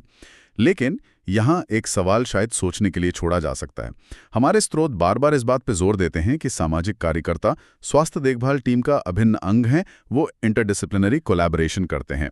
पर क्या असलियत में जब हेल्थ केयर पॉलिसीज बनती हैं या जब सिस्टम डिज़ाइन किए जाते हैं, तब उनकी इस ज़मीनी समझ का, उनके इस समग्र दृष्टिकोण का, उनके इस होलिस्टिक पर्सपेक्टिव का उतना इस्तेमाल होता है जितनी इसकी अहमियत है? क्या उनकी आवाज़ उतनी सुनी जाती है जितनी सुनी जानी चाहिए? ये एक ऐसा सवाल है जिस पर शायद और विचार करने की ज़रूरत है।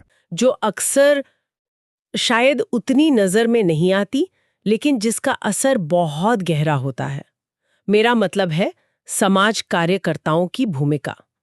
हम ये समझने की कोशिश करेंगे कि अस्पतालों से लेकर हमारे आस पड़ोस तक ये लोग मरीजों और उनके परिवारों की जिंदगी को बेहतर बनाने में कैसे मदद करते हैं। बिल्कुल। और इस बातचीत के लिए हमारे पास जो जानकारी है वो एक लेख के कुछ जरूरी हिस्सों से ली गई है, जिसका शीर्षक है स्वास्थ्य देखभाल में समाज कार्य की भूमिका। हमारी कोशिश रहेगी कि हम सिर्फ ये न गिनाएं कि वो क्या क्या करते हैं, बल्कि ये समझें कि ये काम इतने जरूरी क्यों हैं। सही कहा, क्योंकि हम अक्सर डॉक्टरों और नर्सों के बारे नहीं सोचते हैं ना, पर स्वास्थ्य सेवा तो एक पूरी टीम का काम है।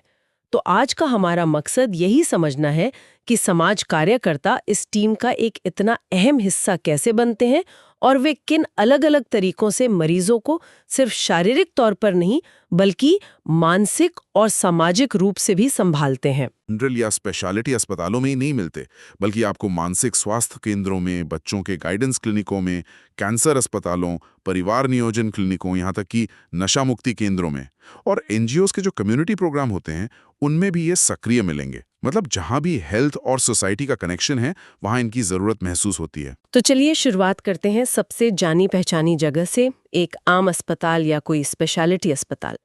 यहाँ जो समाज कार्यकर्ता होते हैं उन्हें चिकित्सा समाज कार्यकर्ता यानी मेडिकल सोशल वर्कर कहते हैं। ठीक कहा मैंने? हाँ बिल्कुल, मेडिकल सोशल वर्कर। तो इनका मुख्य काम क्या होता है? देखिए, उनका सबसे बड़ा मकसद होता है बीमार व्यक्ति की मदद करना, ताकि वो अपनी बदली हुई परिस्थितियों के साथ, मतलब बीमारी और उसके असर के साथ तालमेल बिठा सकें। ये सिर्फ दवा या टेस्ट तक सीमित नहीं है।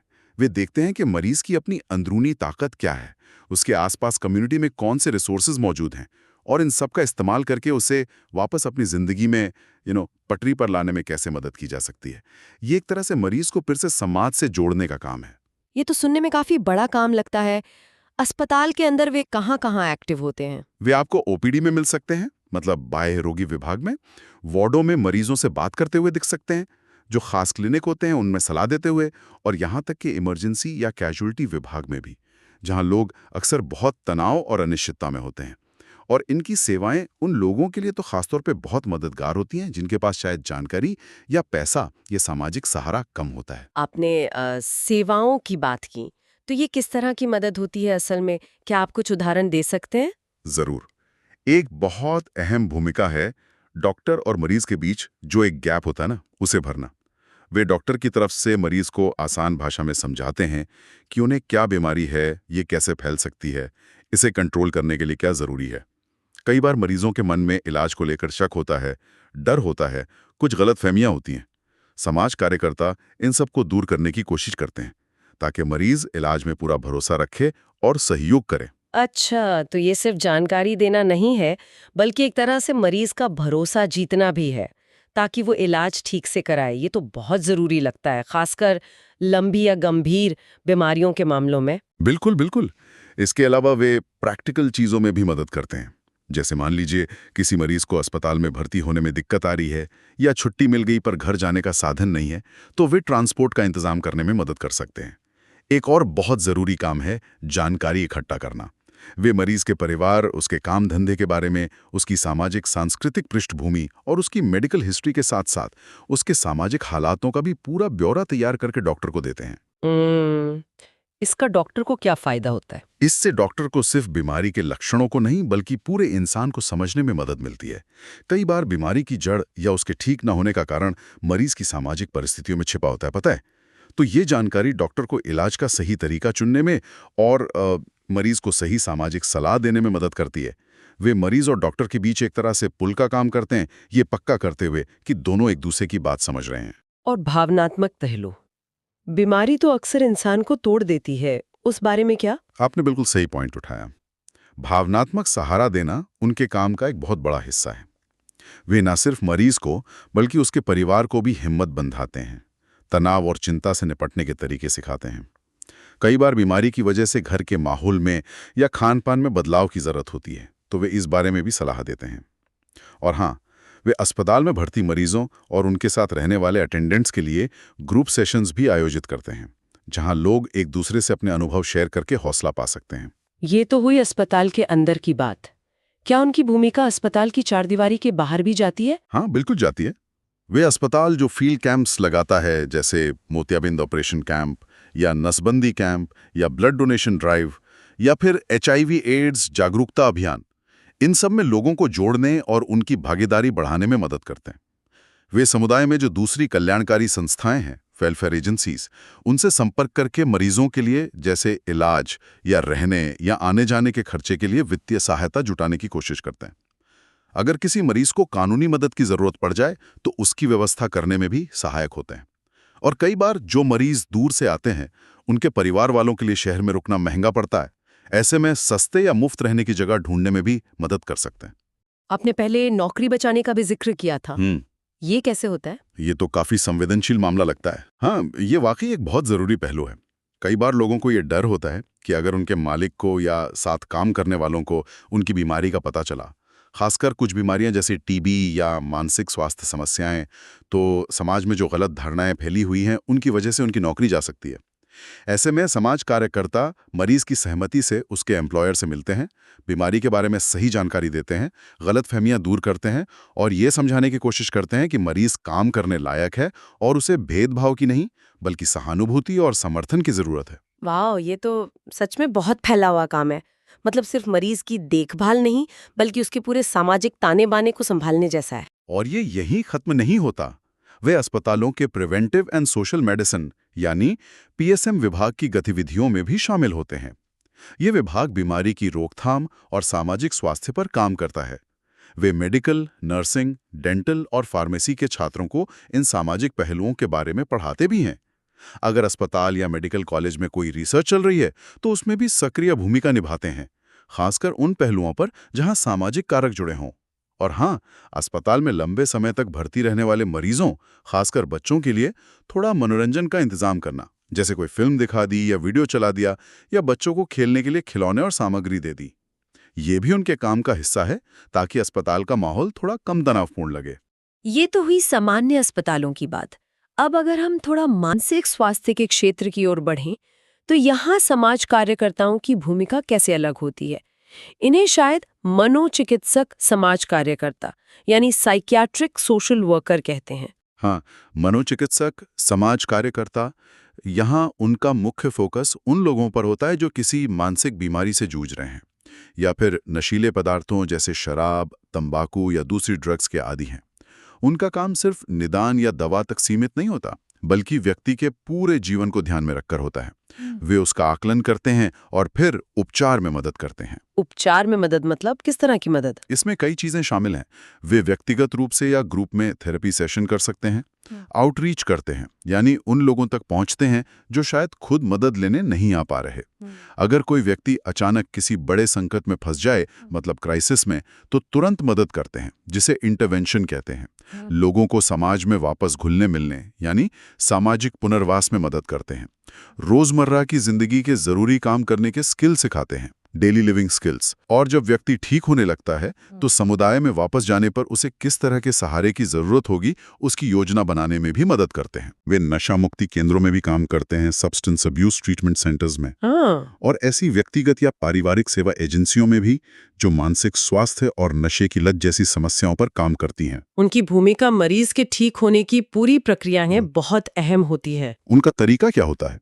मतलब वे किसी मरीज की मदद करने की शुरुआत कैसे करते हैं? सबसे पहले वे एक समग्र मूल्यांकन करते हैं, होलिस्टिक असेसमेंट। यानी वे सिर्फ मरीज के लक्षणों को नहीं देखते, बल्कि उसके पूरे माहौल को समझने की कोशिश करते हैं। उसका घर कैसा है, काम की जगह पर क्या हालात हैं, उसका सामाजिक जीवन कैसा है। वे ये पता लगाने की कोशिश करते हैं कि उसकी जिंदगी में तालमेल क्यों नहीं बैठ पा रहा, जिसे कुसमंजन या मैल एडजस्टमेंट कहते हैं। जी। तनाव के क्या कारण है और उसके माहौल में कौन सी चीजें पॉजिटिव हैं और कौन सी नेगेटिव। इसमें बातचीत मतलब कम्युनिकेशन का कितना रोल है, खासकर तब जब मरीज या परिवार शायद बीमारी को स्वीकार ही ना कर पा रहा हो।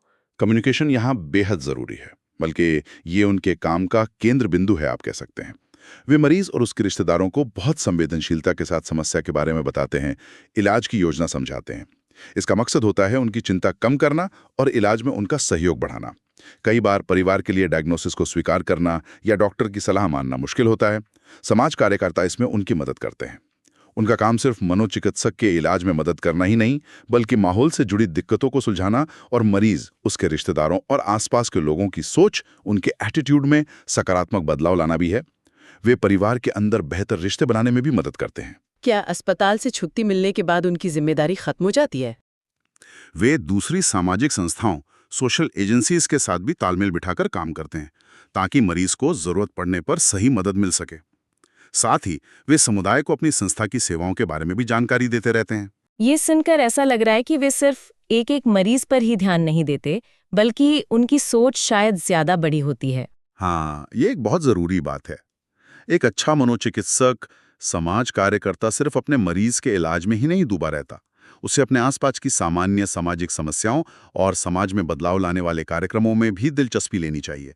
इसमें समाज की स्थितियों का अध्ययन करना, समुदाय में जरूरी संसाधन विकसित करना, जैसे कोई सपोर्ट ग्रुप या रोजगार के मौके, और समुदाय की बेहतरी के लिए होने वाली योजनाओं, कम्युनिटी प्लानिंग में हिस्सा लेना भी शामिल है। वे सिर्फ इलाज नहीं करते, बल्कि एक बेहतर माहौल बनाने में भी योगदान देते हैं। और ट्रेनिंग, क्या वे दूसरों को भी सिखाते हैं? हाँ, वे अक्सर मनोचिकित्सा, नर्सिंग, मेडिकल और समाज कार्य के छात्रों के लिए जो ट्रेनिंग कार्यक्रम होते हैं, उनका हिस्सा होते हैं। वे अपना अनुभव और ज्ञान नई पीढ़ी के प्रोफेशनल्स के साथ बांटते हैं। कभी-कभी वे इन कार्यक्रमों में सुपरवाइजर या सलाहकार, कंसल्टेंट की भूमिका भी निभाते हैं। मानसिक स्वास्थ्य के बारे में जागरूकता फैलाना भी उनके काम में आता है? निश्चित रूप से। वे ऐसी जगहों पर जहां लोग आसानी से पहुंच सकें, जैसे प्रसव पूर्व पश्चात क्लिनिक या नर्सरी स्कूलों में, वहां माता-पिता को बच्चों के मानसिक स्वास्थ्य के बारे में शिक्षित कर सकते हैं। वे पूरे समुदाय में मानसिक स्वास्थ्य शिक्षा को बढ़ावा देने के लिए काम करते हैं। इसके लिए वे सर्वे करके पता लगा सकते हैं कि लोगों की ज़रूरतें क्या हैं, जागरूकता अभियान चला सकते हैं और ज़रूरी सुविधाएं विकसित करने में मदद कर सकते हैं। वे अपनी संस्था की नीतियां बनाने में भी अपनी राय देते हैं, ताकि पॉलिसीज ऐसी बने जो मरीजों की ज़रूरतों को बेहतर ढंग से पूरा करें। ये रिकॉर्ड रखना कितना जरूरी है? कहीं ये सिर्फ कागजी कार्रवाई तो नहीं बन जाती? नहीं, ये सिर्फ कागजी कार्रवाई नहीं है। रिकॉर्ड रखना बहुत ज़रूरी है। इससे सामाजिक आंकड़े तैयार होते हैं, सोशल स्टैटिस्टिक्स, जिनसे पता चलता है कि समुदाय में किस तरह की समस्याएं ज्यादा हैं। ये रिकॉर्ड डॉक्टरों को निदान और इलाज की योजना को जांचने में मदद करते हैं, और खुद समाज कार्यकर्ता के लिए भी ज़रूरी है। इससे वो अपने काम का असर देख पाते हैं, अपने ऑब्जर्वेशंस को दर्ज करते हैं और सीखते हैं कि क्या चीज़ काम कर रही है और क्या नहीं। ये एक तरह से अपने काम पर नज़र रखने और उसे बेहतर बनाने का तरीका है। रिसर्च में उनकी क्या भूमिका हो सकती है? वे सीधे तौर पर रिसर्च शायद न करें, लेकिन वे इसमें बहुत अहम मदद कर सकते हैं। जैसे वे मरीजों को समझा बुझाकर मनोचिकित्सीय सलाह मानने और इलाज जारी रखने के लिए प्रोत्साहित कर सकते हैं। इससे शोधकर्ताओं को इलाज के असर का अध्ययन करने के लिए सही डेटा मिलता है। वे खुद भी सामाजिक शोध को बढ़ावा दे सकते हैं, सोशल रिसर्च को, जैसे ये पता लगाना कि किसी बीमारी के फैलने में सामाजिक कारकों का कितना हाथ है, या लोगों के व्यवहार में क्यों अजीब बदलाव आ रहे हैं, या समुदाय में किन जरूरी सुविधाओं की कमी है। और अस्पताल में भर्ती मरीजों के लिए मनोरंजन, क्या मानसिक स्वास्थ्य सेटिंग में भी ये होता है? हाँ बिल्कुल, जैसे सामान्य अस्पतालों में होता है, यहाँ भी ये जरूरी है। लंबे समय तक अस्पताल में रहने से मरीजों को घर की याद आ सकती है, इलाज से बोरियत हो सकती है।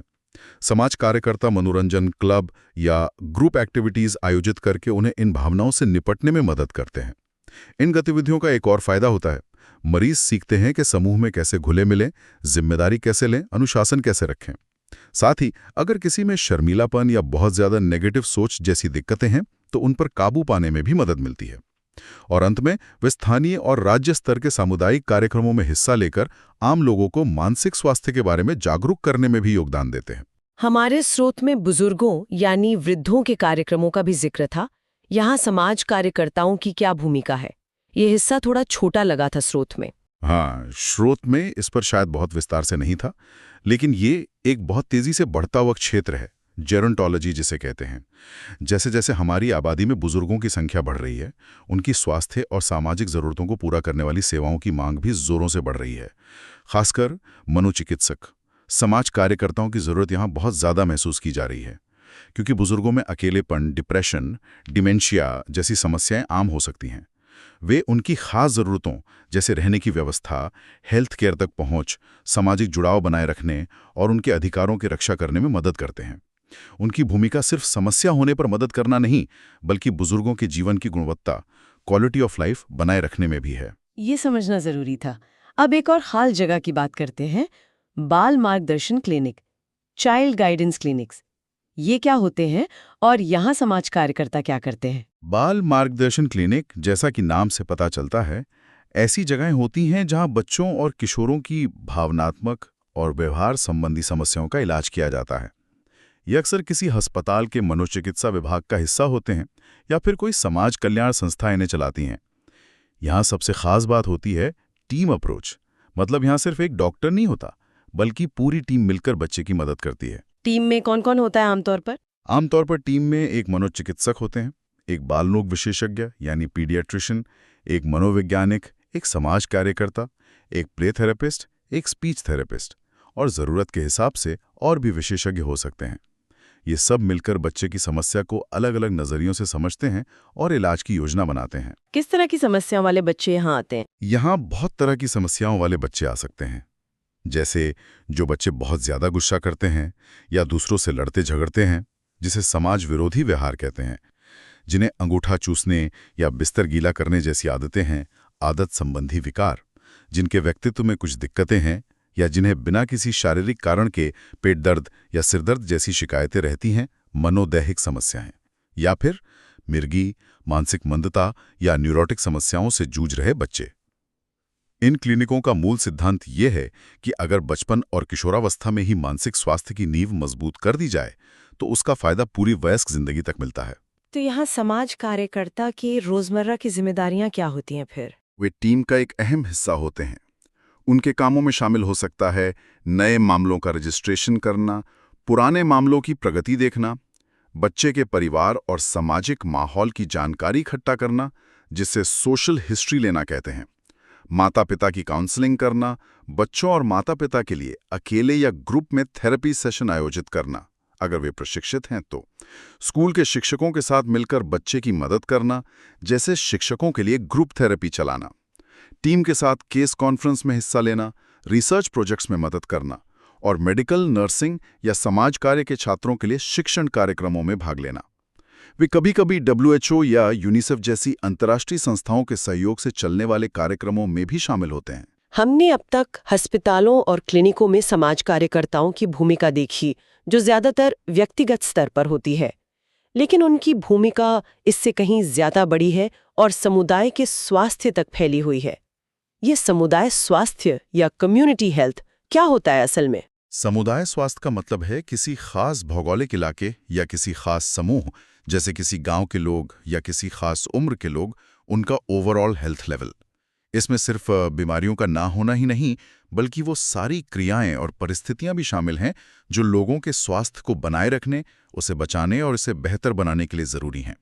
इसे समझने के लिए हम इसे 3 मुख्य हिस्सों में बांट सकते हैं: स्वास्थ्य संवर्धन, हेल्थ प्रमोशन, स्वास्थ्य सुरक्षा, हेल्थ प्रोटेक्शन, और स्वास्थ्य सेवाएं, हेल्थ सर्विसेज।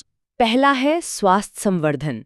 इसका क्या मतलब है? स्वास्थ्य संवर्धन का मतलब है लोगों को इस लायक बनाना कि वे अपने स्वास्थ्य पर ज्यादा नियंत्रण रख सकें और उसे बेहतर बना सकें। ये सिर्फ जानकारी देने से नहीं होता, बल्कि इसके लिए शिक्षा और सामाजिक माहौल दोनों में बदलाव लाने की कोशिश की जाती है। उदाहरण के लिए, लोगों को नियमित व्यायाम या ध्यान के फायदों के बारे में बताना और इसके लिए सुविधाएं मुहैया कराना, या सेहतमंद खाने के बारे में शैक्षिक कक्षाएं चलाना। इसमें बीमारी की रोकथाम के 3 स्तर होते हैं: प्राइमरी प्रिवेंशन यानी बीमारी को शुरू ही न होने देना, सेकेंडरी प्रिवेंशन यानी बीमारी का जल्दी पता लगाकर तुरंत इलाज शुरू करना ताकि वो बढ़े नहीं, और टर्शरी प्रिवेंशन यानी अगर बीमारी हो गई है तो उसके बुरे असर को कम करना और व्यक्ति को यथासंभव सामान्य जीवन जीने में मदद करना। और इन सभी कोशिशों का असर हो रहा या नहीं, इसका मूल्यांकन करना भी बहुत जरूरी है। और दूसरा हिस्सा स्वास्थ्य सुरक्षा, ये कैसे अलग है? स्वास्थ्य सुरक्षा का ज्यादा ध्यान हमारे आसपास के माहौल, हमारे एनवायरनमेंट को सेहतमंद और सुरक्षित बनाने पर होता है। इसमें पर्यावरण में मौजूद खतरों को पहचानना और उनसे बचाव के उपाय करना शामिल हैं, जैसे चोट लगने से बचाने के उपाय, फैक्ट्रियों में सुरक्षा नियम वगैरह। बीमारी फैलाने वाले कीड़े मकोड़ों पर नियंत्रण, हवा, पानी और भोजन को सुरक्षित रखना, कूड़े कचरे का सही तरीके से निपटान करना और रहने और काम करने की जगहों को सुरक्षित बनाना, ये सब चीजें सीधे तौर पर हमारे स्वास्थ्य पर असर डालती हैं। इसमें समाज कार्यकर्ता क्या कर सकते हैं? ये तो काफी हद तक इंजीनियरिंग या पब्लिक हेल्थ का काम लगता है। हाँ, इसमें दूसरे पेशेवर शामिल होते हैं, लेकिन समाज कार्यकर्ताओं की भी अहम भूमिका है। वे लोगों को इन मुद्दों पर जागरूक कर सकते हैं, समूह बनाकर अपनी आवाज उठाने में मदद कर सकते हैं, ग्रुप इंटरवेंशन जिसे कहते हैं, किसी खास मुद्दे पर आंदोलन शुरू कर सकते हैं, एडवोकेसी कर सकते हैं, शैक्षिक कार्यक्रम चला सकते हैं। वे नीतियों के विकास में भी योगदान दे सकते हैं, पॉलिसी डेवलपमेंट में, जैसे सुरक्षित पेयजल अधिनियम जैसे कानूनों को बनवाने या लागू करवाने में मदद करना। वे पर्यावरण में सकारात्मक बदलाव लाने के प्रयासों का हिस्सा बन सकते हैं और यहाँ तक कि बाढ़ या भूकंप जैसी आपदाओं के लिए समुदाय को तैयार करने में भी भूमिका निभा सकते हैं, डिजास्टर प्रिपेयर्डनेस में। और तीसरा क्षेत्र था स्वास्थ्य सेवाएं, खासकर माँ और बच्चे के स्वास्थ्य यानी MCH के संदर्भ में। हाँ, किसी भी समुदाय का स्वास्थ्य कैसा है, ये जानने के लिए माँ, शिशु और बाल स्वास्थ्य से जुड़े आंकड़े MCH इंडिकेटर्स बहुत महत्वपूर्ण होते हैं। जैसे कितनी प्रेगनेंसी अनियोजित है, कितनी गर्भवती महिलाओं को समय पर देखभाल नहीं मिल पाती, एंटीनेटल केयर, बच्चों के टीकाकरण की दर क्या है, ये सब चीजें समुदाय के स्वास्थ्य की तस्वीर दिखाती हैं। महिलाओं, शिशुओं और बच्चों के लिए शुरुआती दौर में ही शैक्षिक कार्यक्रम चलाना और बचाव वाली स्वास्थ्य सेवाएं देना बहुत जरूरी है। इससे न सिर्फ उनका आगे का जीवन स्वस्थ रहता है, बल्कि भविष्य में इलाज पर होने वाले भारी खर्च और सामाजिक सहायता पर पड़ने वाले बोझ को भी कम किया जा सकता है। शिशुओं और बच्चों के स्वास्थ्य से जुड़ी खास चिंताएं क्या होती हैं, जिन पर ध्यान देने की जरूरत है? मुख्य चिंताएं हैं सभी बच्चों को सही समय पर पूरे टीके लगवाना, इम्यूनाइजेशन, अनजाने में लगने वाली चोटों से बच्चों को बचाना, अनइंटेंशनल इंजरीज, और बाल दुर्व्यवहार या उपेक्षा को रोकना, चाइल्ड अब्यूज और नेग्लेक्ट। इन सभी मामलों में अक्सर समुदाय के स्तर पर समाज कार्यकर्ताओं के सहारे और उनकी सेवाओं की बहुत जरूरत पड़ती है। तो समुदाय स्तर पर वे किस तरह की मदद करते हैं? वे सीधे परिवारों को मदद दे सकते हैं, जैसे व्यक्तिगत या दंपति को सलाह देना, काउंसलिंग, मार्गदर्शन। उन्हें समुदाय में मौजूद स्वास्थ्य सेवाओं जैसे प्राथमिक स्वास्थ्य केंद्र यानी PHCs या आंगनबाड़ी केंद्रों के साथ मिलकर काम करना चाहिए, ताकि लोगों तक सही सेवाएं पहुंच सकें। वे लोगों को उनके अधिकारों के बारे में जागरूक कर सकते हैं और सरकारी सहायता योजनाओं का लाभ उठाने में मदद कर सकते हैं।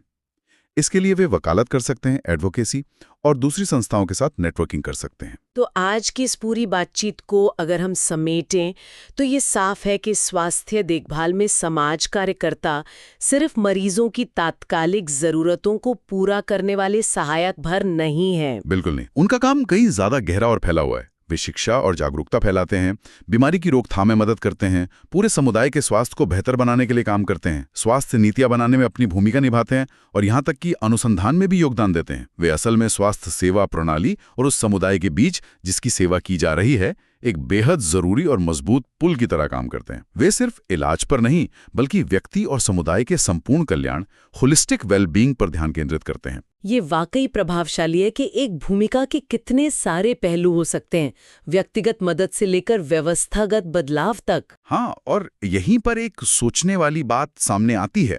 जब हम देखते हैं कि समाज कार्यकर्ता स्वास्थ्य सेवा के इतने सारे पहलुओं से, मरीज की भावनाओं से लेकर समुदाय की नीतियों तक इतनी गहराई से जुड़े हैं, तो क्या हम उनकी पूरी क्षमता का इस्तेमाल कर पा रहे हैं? खासकर व्यक्तिगत मामलों से आगे बढ़कर बड़े पैमाने पर नीतिगत स्तर पर बीमारियों को रोकने वाली रणनीतियां बनाने में, प्रिवेंटिव हेल्थ स्ट्रैटेजीज बनाने में उनकी जो अप्रयुक्त क्षमता हो सकती है, अनटैप्ड पोटेंशियल, वो क्या है? इस पर विचार करना शायद भविष्य के लिए जरूरी होगा। हमारे सामने बाल देखभाल में समाज कार्य अभ्यास लेख के कुछ महत्वपूर्ण अंश हैं और आज हम इन्हीं में थोड़ा गहराई से उतरेंगे, समझने की कोशिश करेंगे कि भारत में बच्चों की देखभाल का जो ये जटिल क्षेत्र है, इसमें सामाजिक कार्यकर्ता कैसे काम करते हैं। बिल्कुल, और ये विषय वाकई बहुत अहम है। आप देखिए, भारत में दुनिया की लगभग 16% बाल आबादी रहती है, तो जाहिर है उनके सामने जो चुनौतियां हैं वो भी काफी गंभीर और अलग-अलग तरह की हैं। हाँ, आज हमारी कोशिश यही रहेगी कि इन स्रोतों के आधार पर हम समझें कि ये सामाजिक कार्यकर्ता जमीनी स्तर पर क्या भूमिका निभाते हैं, किन कानूनी और सामाजिक दायरों में काम करते हैं और सबसे जरूरी, बच्चों के जीवन को बेहतर बनाने के लिए किस तरह के हस्तक्षेप करते हैं। हाँ, मतलब हम सिर्फ समस्याओं की एक लिस्ट नहीं देखेंगे, बल्कि ये समझने की कोशिश करेंगे कि अच्छा, ये चुनौतियां हैं, तो इनके जवाब में सामाजिक कार्य कैसे अपनी जगह बनाता है।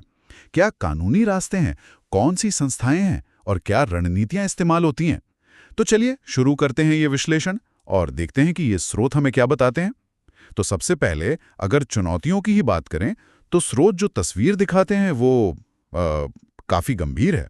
ऐसा लगता है कि भारत में बच्चों को कई कई स्तरों पर मुश्किलों का सामना करना पड़ता है। हाँ बिल्कुल। जन्म से पहले ही देखिए, लिंग चयन और बालिका भ्रूण हत्या का खतरा, फिर जन्म के बाद उच्च शिशु मृत्यु दर, कुपोषण, टीकाकरण की कमी, ये सब स्वास्थ्य से जुड़ी बड़ी बाधाएं हैं। और ये सिर्फ स्वास्थ्य तक ही सीमित नहीं है, जैसा आप कह रहे हैं।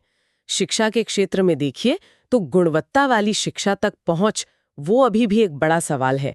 फिर बाल श्रम की समस्या है जो हम सब जानते हैं कितनी फैली हुई है। हाँ, गरीबी के कारण बच्चे भीख मांगने पर मजबूर हो जाते हैं और लड़कियों के साथ समाज में जो भेदभाव है वो तो एक अलग ही बहुत गहरी चुनौती है। यानी एक बच्चे के बड़े होने के सफर में कई रुकावटें हैं। स्रोत इसके अलावा बाल शोषण के अलग अलग रूपों का भी जिक्र करते हैं। शारीरिक, मानसिक, यौन शोषण, फिर किशोर अपराध की बढ़ती प्रवृत्ति। हाँ, बड़ी संख्या में बच्चे जो सड़कों पर रहने को मजबूर हैं। बाल तस्करी का वो भयानक जाल, नशे की लत, यहाँ तक कि जैसा स्रोत बताते हैं बच्चों में आत्महत्या और हत्या जैसी दिल दहला देने वाली घटनाएं भी शामिल हैं। ये सब मिलकर एक बहुत ही मुश्किल माहौल बनाते हैं। निश्चित रूप से। और इन्हीं जटिल चुनौतियों से निपटने के लिए सामाजिक कार्यकर्ताओं का जो हस्तक्षेप है उसे समझना जरूरी है। स्रोत एक वर्गीकरण देते हैं जो हमें उनके काम को थोड़ा व्यवस्थित ढंग से समझने में मदद करता है। अच्छा, किस तरह का वर्गीकरण? देखिए, हस्तक्षेपों को दो मुख्य आधारों पर बांटा गया है। पहला, क्या वो सांविधिक है यानी स्टैट्यूटरी, मतलब कानून द्वारा अनिवार्य है, या फिर गैर सांविधिक नॉन स्टैट्यूटरी जो कानूनी बाध्यता के बिना है। ठीक है। और दूसरा आधार है कि क्या वे संस्थागत है, इंस्टीट्यूशनल यानी किसी संस्थान जैसे बाल गृह में दिए जाते हैं, या गैर संस्थागत नॉन इंस्टीट्यूशनल जो समुदाय या परिवार के स्तर पर होते हैं। तो ये 4 तरह का ढांचा बन जाता है जो उनके काम के दायरे और अधिकार को समझने में मदद करता है। अच्छा, ये दिलचस्प है। तो पहले संविधिक सेवाओं को समझते हैं। आपने कहा ये कानून द्वारा अनिवार्य हैं, मतलब यहाँ कोई खास कानून होगा जो ये सब तय करता है? जी हाँ, बिल्कुल। यहाँ मुख्य रूप से किशोर न्याय देखभाल और संरक्षण अधिनियम 2006, जिसे हम आम तौर पर जुवेनाइल जस्टिस एक्ट या जेजे एक्ट कहते हैं, वो केंद्रीय भूमिका निभाता है। अच्छा, जेजे एक्ट। हाँ, ये कानून उन बच्चों के लिए है जिन्हें देखभाल और सुरक्षा की जरूरत है या जो कानून के साथ संघर्ष में आ गए हैं। और इस कानून के तहत सामाजिक कार्यकर्ताओं की भूमिका बहुत साफ और महत्वपूर्ण बताई गई है। किस तरह की भूमिकाएं होती हैं उनकी इस जेजे एक्ट के अंदर? देखिए, अगर हम संस्थागत स्तर पर बात करें, इंस्टीट्यूशनल लेवल पर, तो वे किशोर गृहों, ऑब्जर्वेशन होम्स में, विशेष गृहों, स्पेशल होम्स में, बाल गृहों, चिल्ड्रंस होम्स में और आफ्टर केयर होम्स जैसी जगहों पर काम करते हैं। इन संस्थाओं में वो अध्यक्ष हो सकते हैं, परिवीक्षा अधिकारी यानी प्रोबेशन ऑफिसर हो सकते हैं, बाल कल्याण अधिकारी चाइल्ड वेलफेयर ऑफिसर, या फिर परामर्शदाता काउंसलर जैसी भूमिकाओं में हो सकते हैं। और इसके अलावा भी बाल कल्याण समितियों, अच्छा, चाइल्ड वेलफेयर कमिटीज, CWCs और किशोर न्याय बोर्डों, जुवेनाइल जस्टिस बोर्ड्स, JJBs के सदस्य के रूप में भी महत्वपूर्ण फैसले लेने की प्रक्रिया में शामिल होते हैं। इन सब का लक्ष्य एक ही है, बच्चों का पुनर्वास और समाज में उनका फिर से एकीकरण, उन्हें एक सुरक्षित माहौल देना। और क्या ये सामुदायिक सेवाएं सिर्फ इन संस्थाओं के अंदर ही मिलती हैं या बाहर भी कुछ होता है? नहीं, गैर संस्थागत स्तर पर भी महत्वपूर्ण सामुदायिक काम होता है, नॉन इंस्टीट्यूशनल लेवल पर भी। इसमें जैसे दत्तक ग्रहण यानी अडॉप्शन की प्रक्रिया को आसान बनाना, बच्चों को प्रायोजकता या स्पॉन्सरशिप दिलाना ताकि वे अपने परिवार में ही रह सकें। अच्छा, पालक देखभाल, फॉस्टर केयर, उसकी व्यवस्था करना, परिवीक्षा या प्रोबेशन पर बच्चों की निगरानी करना, और प्रत्यावर्तन यानी रिपैट्रिएशन, मतलब बच्चों को उनके घर या मूल स्थान पर वापस भेजना, ये सब शामिल है। इन सभी प्रक्रियाओं में सामाजिक कार्यकर्ता योजना बनाने से लेकर उसे लागू करने तक मदद करते हैं और ये पक्का करते हैं कि बच्चे का जो सर्वोत्तम हित है वो सबसे ऊपर रहे। और इसमें गैर सरकारी संगठनों मतलब एनजीओज, उनकी भी कोई भूमिका होती है? हाँ, ये एक बहुत ज़रूरी पहलू है जिसे स्रोत भी बताते हैं।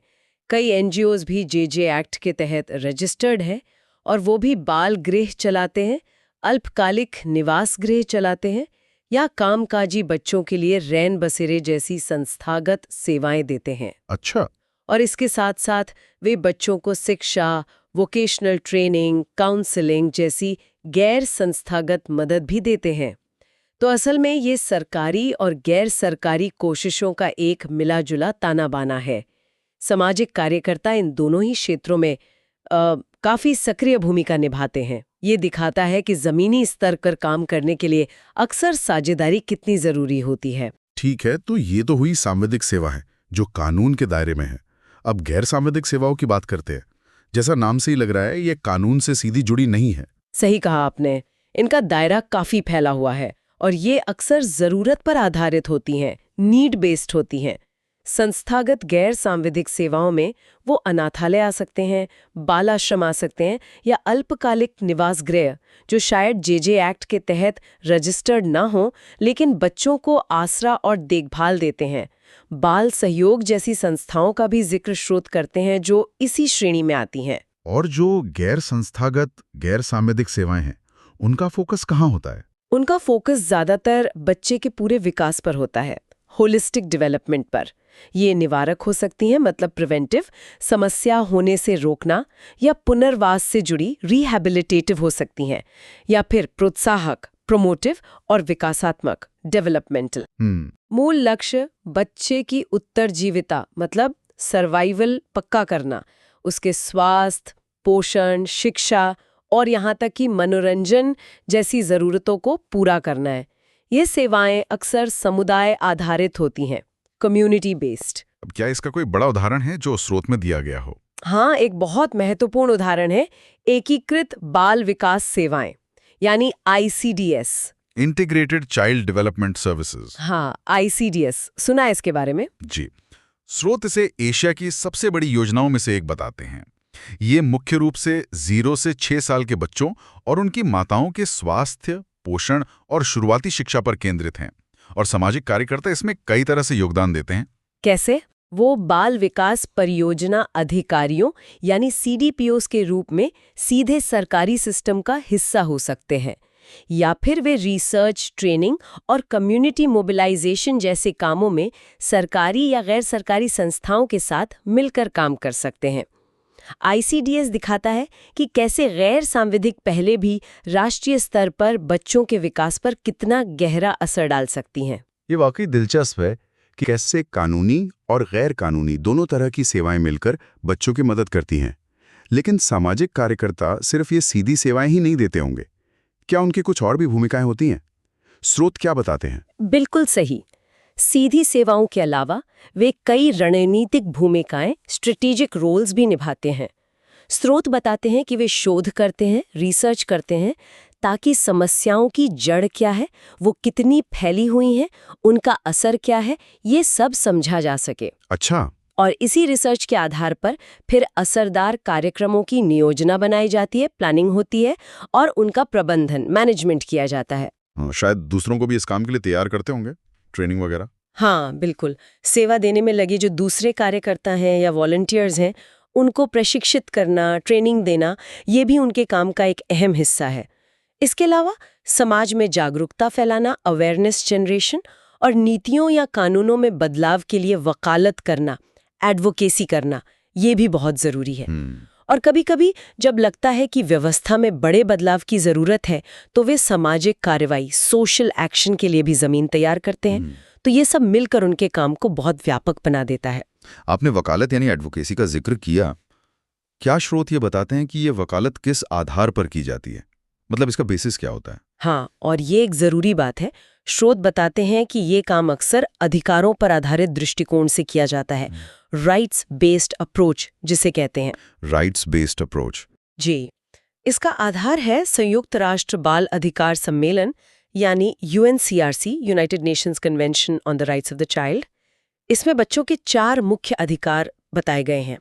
जीने का अधिकार, राइट टू सर्वाइवल, विकास का अधिकार, राइट टू डेवलपमेंट, सुरक्षा का अधिकार, राइट टू प्रोटेक्शन, और सहभागिता का अधिकार, राइट टू पार्टिसिपेशन। अच्छा, ये 4 मुख्य अधिकार। हाँ, और सामाजिक कार्यकर्ता इन्हीं अधिकारों को जमीनी हकीकत बनाने के लिए संघर्ष करते हैं।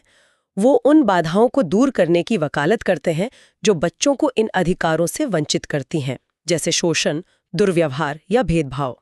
सवाल हमेशा यही रहता है कि इन कागजी अधिकारों को हर बच्चे के जीवन का हिस्सा कैसे बनाया जाए। क्या इस अधिकार आधारित वकालत के कुछ ठोस उदाहरण भी दिए स्रोत में? कोई अभियान वगैरह? हाँ, स्रोत कुछ अभियानों का जिक्र करते हैं जिनमें सामाजिक कार्यकर्ताओं ने अहम भूमिका निभाई है, जैसे आवारा और कामकाजी बच्चों के लिए गैर सरकारी संगठन फोरा forum for street and working children, बाल श्रम के विरुद्ध अभियान CACL campaign against child labour. हाँ, CACL का नाम सुना है जी। उड़ान युदान, जो आवारा और कामकाजी बच्चों के लिए एक मंच है, और बचपन बचाओ आंदोलन BBA, बचपन बचाओ आंदोलन। ये अभियान दिखाते हैं कि कैसे संगठित होकर अधिकारों की मांग करके जमीनी स्तर पर बदलाव लाया जा सकता है, चाहे वो बाल श्रम के खिलाफ हो या सड़क पर रहने वाले बच्चों के अधिकारों के लिए। जीने के अधिकार की बात करें, राइट टू सर्वाइवल, तो स्रोत बताते हैं कि सामाजिक कार्यकर्ता इसमें भी कई स्तरों पर काम करते हैं, खासकर लिंग भेद के मामले में। बिल्कुल, जैसे कि प्रसव पूर्व निदान तकनीक अधिनियम 1994 यानी PNDT एक्ट, उसे लागू करवाने में मदद करना और उसके बारे में जागरूकता फैलाना, ताकि लिंग के आधार पर गर्भपात को रोका जा सके। इसके अलावा वो उन गहरी सामाजिक और पितृसत्तात्मक सोचों को चुनौती देने का काम करते हैं जो लड़कियों के जन्म और उनके जीवन को कम महत्व देती हैं। ये सिर्फ कानून का मामला नहीं है, बल्कि सामाजिक सोच में बदलाव लाने की भी एक कोशिश है। चलिए, अब थोड़ा और गहराई में जाते हैं और देखते हैं कि सामाजिक कार्यकर्ता किन खास क्षेत्रों में, स्पेसिफिक एरियाज में हस्तक्षेप करते हैं। स्रोत बताते हैं कि आज़ादी के बाद से ही सरकार बाल कल्याण के लिए स्वयंसेवी संगठनों पर, माने NGOs पर काफी निर्भर रही है। हाँ, ये सही है। और इन संगठनों ने पोषण, स्वास्थ्य, शिक्षा जैसे अनगिनत मुद्दों पर जमीनी स्तर पर बहुत काम किया है। सामाजिक कार्यकर्ता इन कोशिशों के बिल्कुल केंद्र में रहे हैं, चाहे वो ज़रूरतों का आकलन करना हो, असेसमेंट करना हो, कार्यक्रम डिज़ाइन करना हो, लोगों को संगठित करना हो, मोबिलाइज करना हो, या फिर बेहतर नीतियों के लिए सरकार से बात करनी हो, डायलॉग करना हो। स्कूल समाज कार्य, स्कूल सोशल वर्क, इसका भी जिक्र है।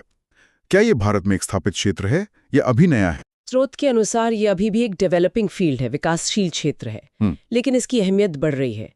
स्कूल सामाजिक कार्यकर्ता क्या करते? वो बच्चों के स्कूल में आने वाली समस्याओं, उनके परिवार के माहौल और समुदाय के मुद्दों को जोड़ने का काम करते हैं, ताकि बच्चे की पढ़ाई और विकास में जो बाधाएं आ रही हैं उन्हें दूर किया जा सके। स्वास्थ्य के क्षेत्र में उनका योगदान तो काफी व्यापक लगता है, जैसा कि आपने ICDS के उदाहरण से भी बताया। निश्चित रूप से बाल मृत्यु दर कम करना, कुपोषण से लड़ना, टीकाकरण पक्का करना और निवारक स्वास्थ्य देखभाल, प्रिवेंटिव हेल्थ केयर को बढ़ावा देना, ये सब उनके काम के हिस्से हैं।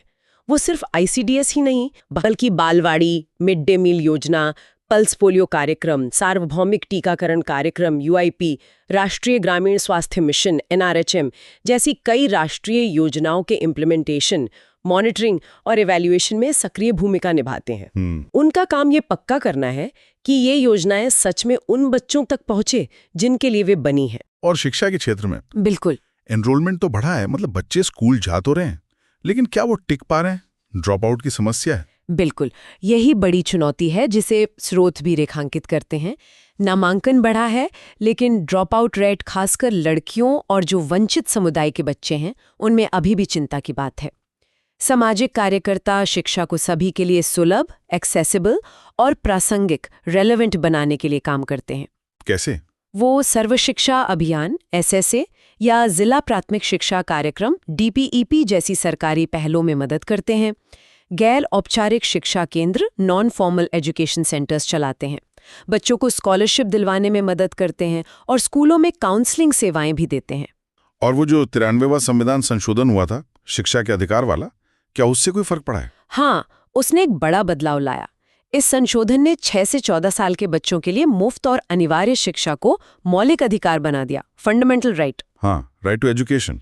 जी, इससे सामाजिक कार्यकर्ताओं के लिए एक नया कानूनी आधार मिल गया और काम करने का एक बड़ा दायरा भी।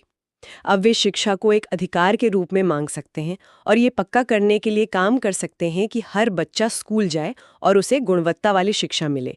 ये दिखाता है कि कैसे कानूनी बदलाव सामाजिक कार्य के लिए नए रास्ते खोलते हैं। विकलांग बच्चों के बारे में क्या? उनके लिए सामाजिक कार्यकर्ता क्या करते हैं? उनके लिए समेकित शिक्षा, इंटीग्रेटेड एजुकेशन और समावेशी शिक्षा, इंक्लूसिव एजुकेशन पर जोर दिया जा रहा है। मतलब जहां विशेष जरूरत वाले बच्चों को सामान्य स्कूलों में ही दूसरे बच्चों के साथ पढ़ाया जा सके। अच्छा, सामाजिक कार्यकर्ता विशेष स्कूलों, community based rehabilitation programmes, vocational training centres के जरिए भी मदद करते हैं। वो अक्सर डॉक्टर्स, थेरेपिस्टों, स्पेशल एजुकेटर्स और परिवार के साथ मिलकर एक टीम की तरह काम करते हैं ताकि बच्चे को उसकी क्षमता के अनुसार विकसित होने में मदद मिल सके। और लड़कियों के मुद्दे पर आपने पहले भेदभाव का जिक्र किया था, वहाँ क्या भूमिका है? हाँ, ये एक लगातार चलने वाला संघर्ष है। सामाजिक कार्यकर्ता पितृसत्तात्मक समाज में लड़कियों की स्थिति को बेहतर बनाने के लिए, उनके जन्म लेने के अधिकार की रक्षा करने के लिए, जैसे कन्या भ्रूण हत्या और शिशु हत्या के खिलाफ लड़ना, बाल विवाह रोकना और उन्हें शिक्षा और विकास के समान अवसर दिलाने के लिए लगातार काम करते हैं। ये सिर्फ सेवा देना नहीं है, बल्कि जो गहरी सामाजिक मान्यताएं हैं, उनको चुनौती देना भी है। बाल श्रम और बाल तस्करी जैसे जो गंभीर मुद्दे हैं, उनमें भी सामाजिक कार्यकर्ताओं की भूमिका होगी ही। बिल्कुल। भारत में बाल श्रमिकों की संख्या, जैसा हम जानते हैं, बहुत ज़्यादा है। सामाजिक कार्यकर्ता पॉलिसी में बदलाव लाने के लिए वकालत करते हैं, खतरनाक उद्योगों से बच्चों को बचाते हैं, रेस्क्यू ऑपरेशंस करते हैं और उनके पुनर्वास, रिहैबिलिटेशन के लिए काम करते हैं। बचपन बचाओ आंदोलन BBA इस क्षेत्र में बहुत सक्रिय है। हाँ, उनका नाम काफी आता है। जी, इसी तरह बाल तस्करी और वेश्यावृत्ति की रोकथाम और जो पीड़ित है उनके बचाव और पुनर्वास में भी सामाजिक कार्यकर्ता, चाहे वो NGOs के साथ हों या सरकारी सिस्टम में, बहुत महत्वपूर्ण और अक्सर खतरनाक काम करते हैं। और बाल दुर्व्यवहार, चाइल्ड अब्यूज के बारे में? ये एक बहुत ही संवेदनशील मुद्दा है। इसमें शारीरिक, भावनात्मक, यौन शोषण और उपेक्षा, निग्लेक्ट सब शामिल हैं। सामाजिक कार्यकर्ता इस पर कई स्तरों पर काम करते हैं। परिवारों के साथ काम करके, जैसे परिवार कल्याण अधिकारी के रूप में, स्कूलों में परामर्श देकर, समुदायों में जागरूकता फैलाकर और दुर्व्यवहार के मामलों में हस्तक्षेप करके, इंटरवेंशन करके। उनका लक्ष्य बच्चे को सुरक्षित रखना और उसे इस आघात से उभरने में मदद करना है। तो ये बिल्कुल साफ है कि बाल देखभाल का क्षेत्र बहुत व्यापक है और सामाजिक कार्यकर्ता लगभग हर पहलू में शामिल हैं। हाँ, और एक और बात जो स्रोत उजागर करते हैं वो ये है कि बाल देखभाल का काम सिर्फ इसी एक खास क्षेत्र तक सीमित नहीं है। मान लीजिए कोई सामाजिक कार्यकर्ता परिवार कल्याण में काम कर रहा है, या सामुदायिक विकास में, शहरी या ग्रामीण, या फिर सामाजिक सुरक्षा के मुद्दों पर, जैसे किशोर अपराध, नशा मुक्ति, भिक्षावृत्ति रोकथाम, तो वो भी अप्रत्यक्ष रूप से इनडायरेक्टली बच्चों के जीवन और उनके कल्याण को प्रभावित करते हैं। तो इसका मतलब क्या हुआ? इसका मतलब ये है कि बच्चों का कल्याण कोई अलग थलग मुद्दा नहीं है। ये समाज के पूरे स्वास्थ्य से, परिवार की स्थिति से और सामुदायिक विकास से गहराई से जुड़ा हुआ है। बच्चों की भलाई एक तरह से पूरे समाज की भलाई का आईना है। तो आज की इस चर्चा से ये एकदम साफ है कि भारत में बाल देखभाल के क्षेत्र में सामाजिक कार्य एक बहुत ही जटिल, बहुस्तरीय और चुनौतीपूर्ण काम है। हमने देखा कि कैसे वे कानूनी, मतलब सांविधिक, और गैर कानूनी यानी गैर सांविधिक, दोनों तरह के ढांचों में काम करते हैं, संस्थाओं के अंदर भी और समुदाय में भी। स्वास्थ्य, शिक्षा, सुरक्षा, विकास, शायद ही कोई ऐसा पहलू हो जिससे वे छूते ना हो। बिल्कुल, चुनौतियां विशाल हैं, इसमें कोई शक नहीं है, खासकर भारत जैसे विविधता वाले और बड़े देश में। लेकिन ये भी साफ है कि सामाजिक कार्यकर्ता वो अधिकारों पर आधारित दृष्टिकोण, वकालत और जमीनी हस्तक्षेप के जरिए एक महत्वपूर्ण भूमिका निभा रहे हैं। वे अक्सर सीमित संसाधनों और मुश्किल हालात में काम करते हैं, फिर भी बदलाव लाने के लिए प्रतिबद्ध हैं। हाँ, यहाँ एक विचार जो मन में आता है वो भविष्य को लेकर है। देखिए, जैसे जैसे समाज बदल रहा है, नई चुनौतियां उभर रही हैं। सोचिए डिजिटल दुनिया के खतरों के बारे में। ऑनलाइन शोषण, साइबर बुलिंग या बच्चों पर सोशल मीडिया का क्या असर पड़ रहा है। हाँ, ये बिल्कुल नए मुद्दे हैं। बिल्कुल। तो ऐसे में भविष्य में बाल देखभाल के क्षेत्र में सामाजिक कार्य की भूमिका कैसे विकसित होगी? इन नई चुनौतियों से निपटने के लिए किन नए स्किल्स की, ज्ञान की और रणनीतियों की जरूरत पड़ेगी? इस पर लगातार सोचना और इनोवेशन करना ये बहुत जरूरी होगा। ये वाकई एक महत्वपूर्ण सवाल है जिस पर आगे भी विचार करने की जरूरत है। इस गहन विश्लेषण के लिए आपका बहुत बहुत धन्यवाद। उम्मीद है कि आज की बातचीत से श्रोताओं को भारत में बाल देखभाल के क्षेत्र में सामाजिक कार्य की जटिलताओं, उसके महत्व और भविष्य की दिशाओं के बारे में एक गहरी समझ मिली होगी। उम्मीद है दोस्तों आपको यह वीडियो पसंद आया होगा और सब कुछ अच्छे से समझ आया होगा। अगर वीडियो अच्छा लगा तो कमेंट करके ज़रूर बताएं, चैनल को सब्सक्राइब करें, वीडियो को लाइक करें और ऐसे ही महत्वपूर्ण जानकारी सभी तक पहुंचाने के लिए इसे शेयर जरूर करें। फिर मिलते हैं अगली वीडियो में नई जानकारी के साथ। तब तक के लिए धन्यवाद। जय हिंद।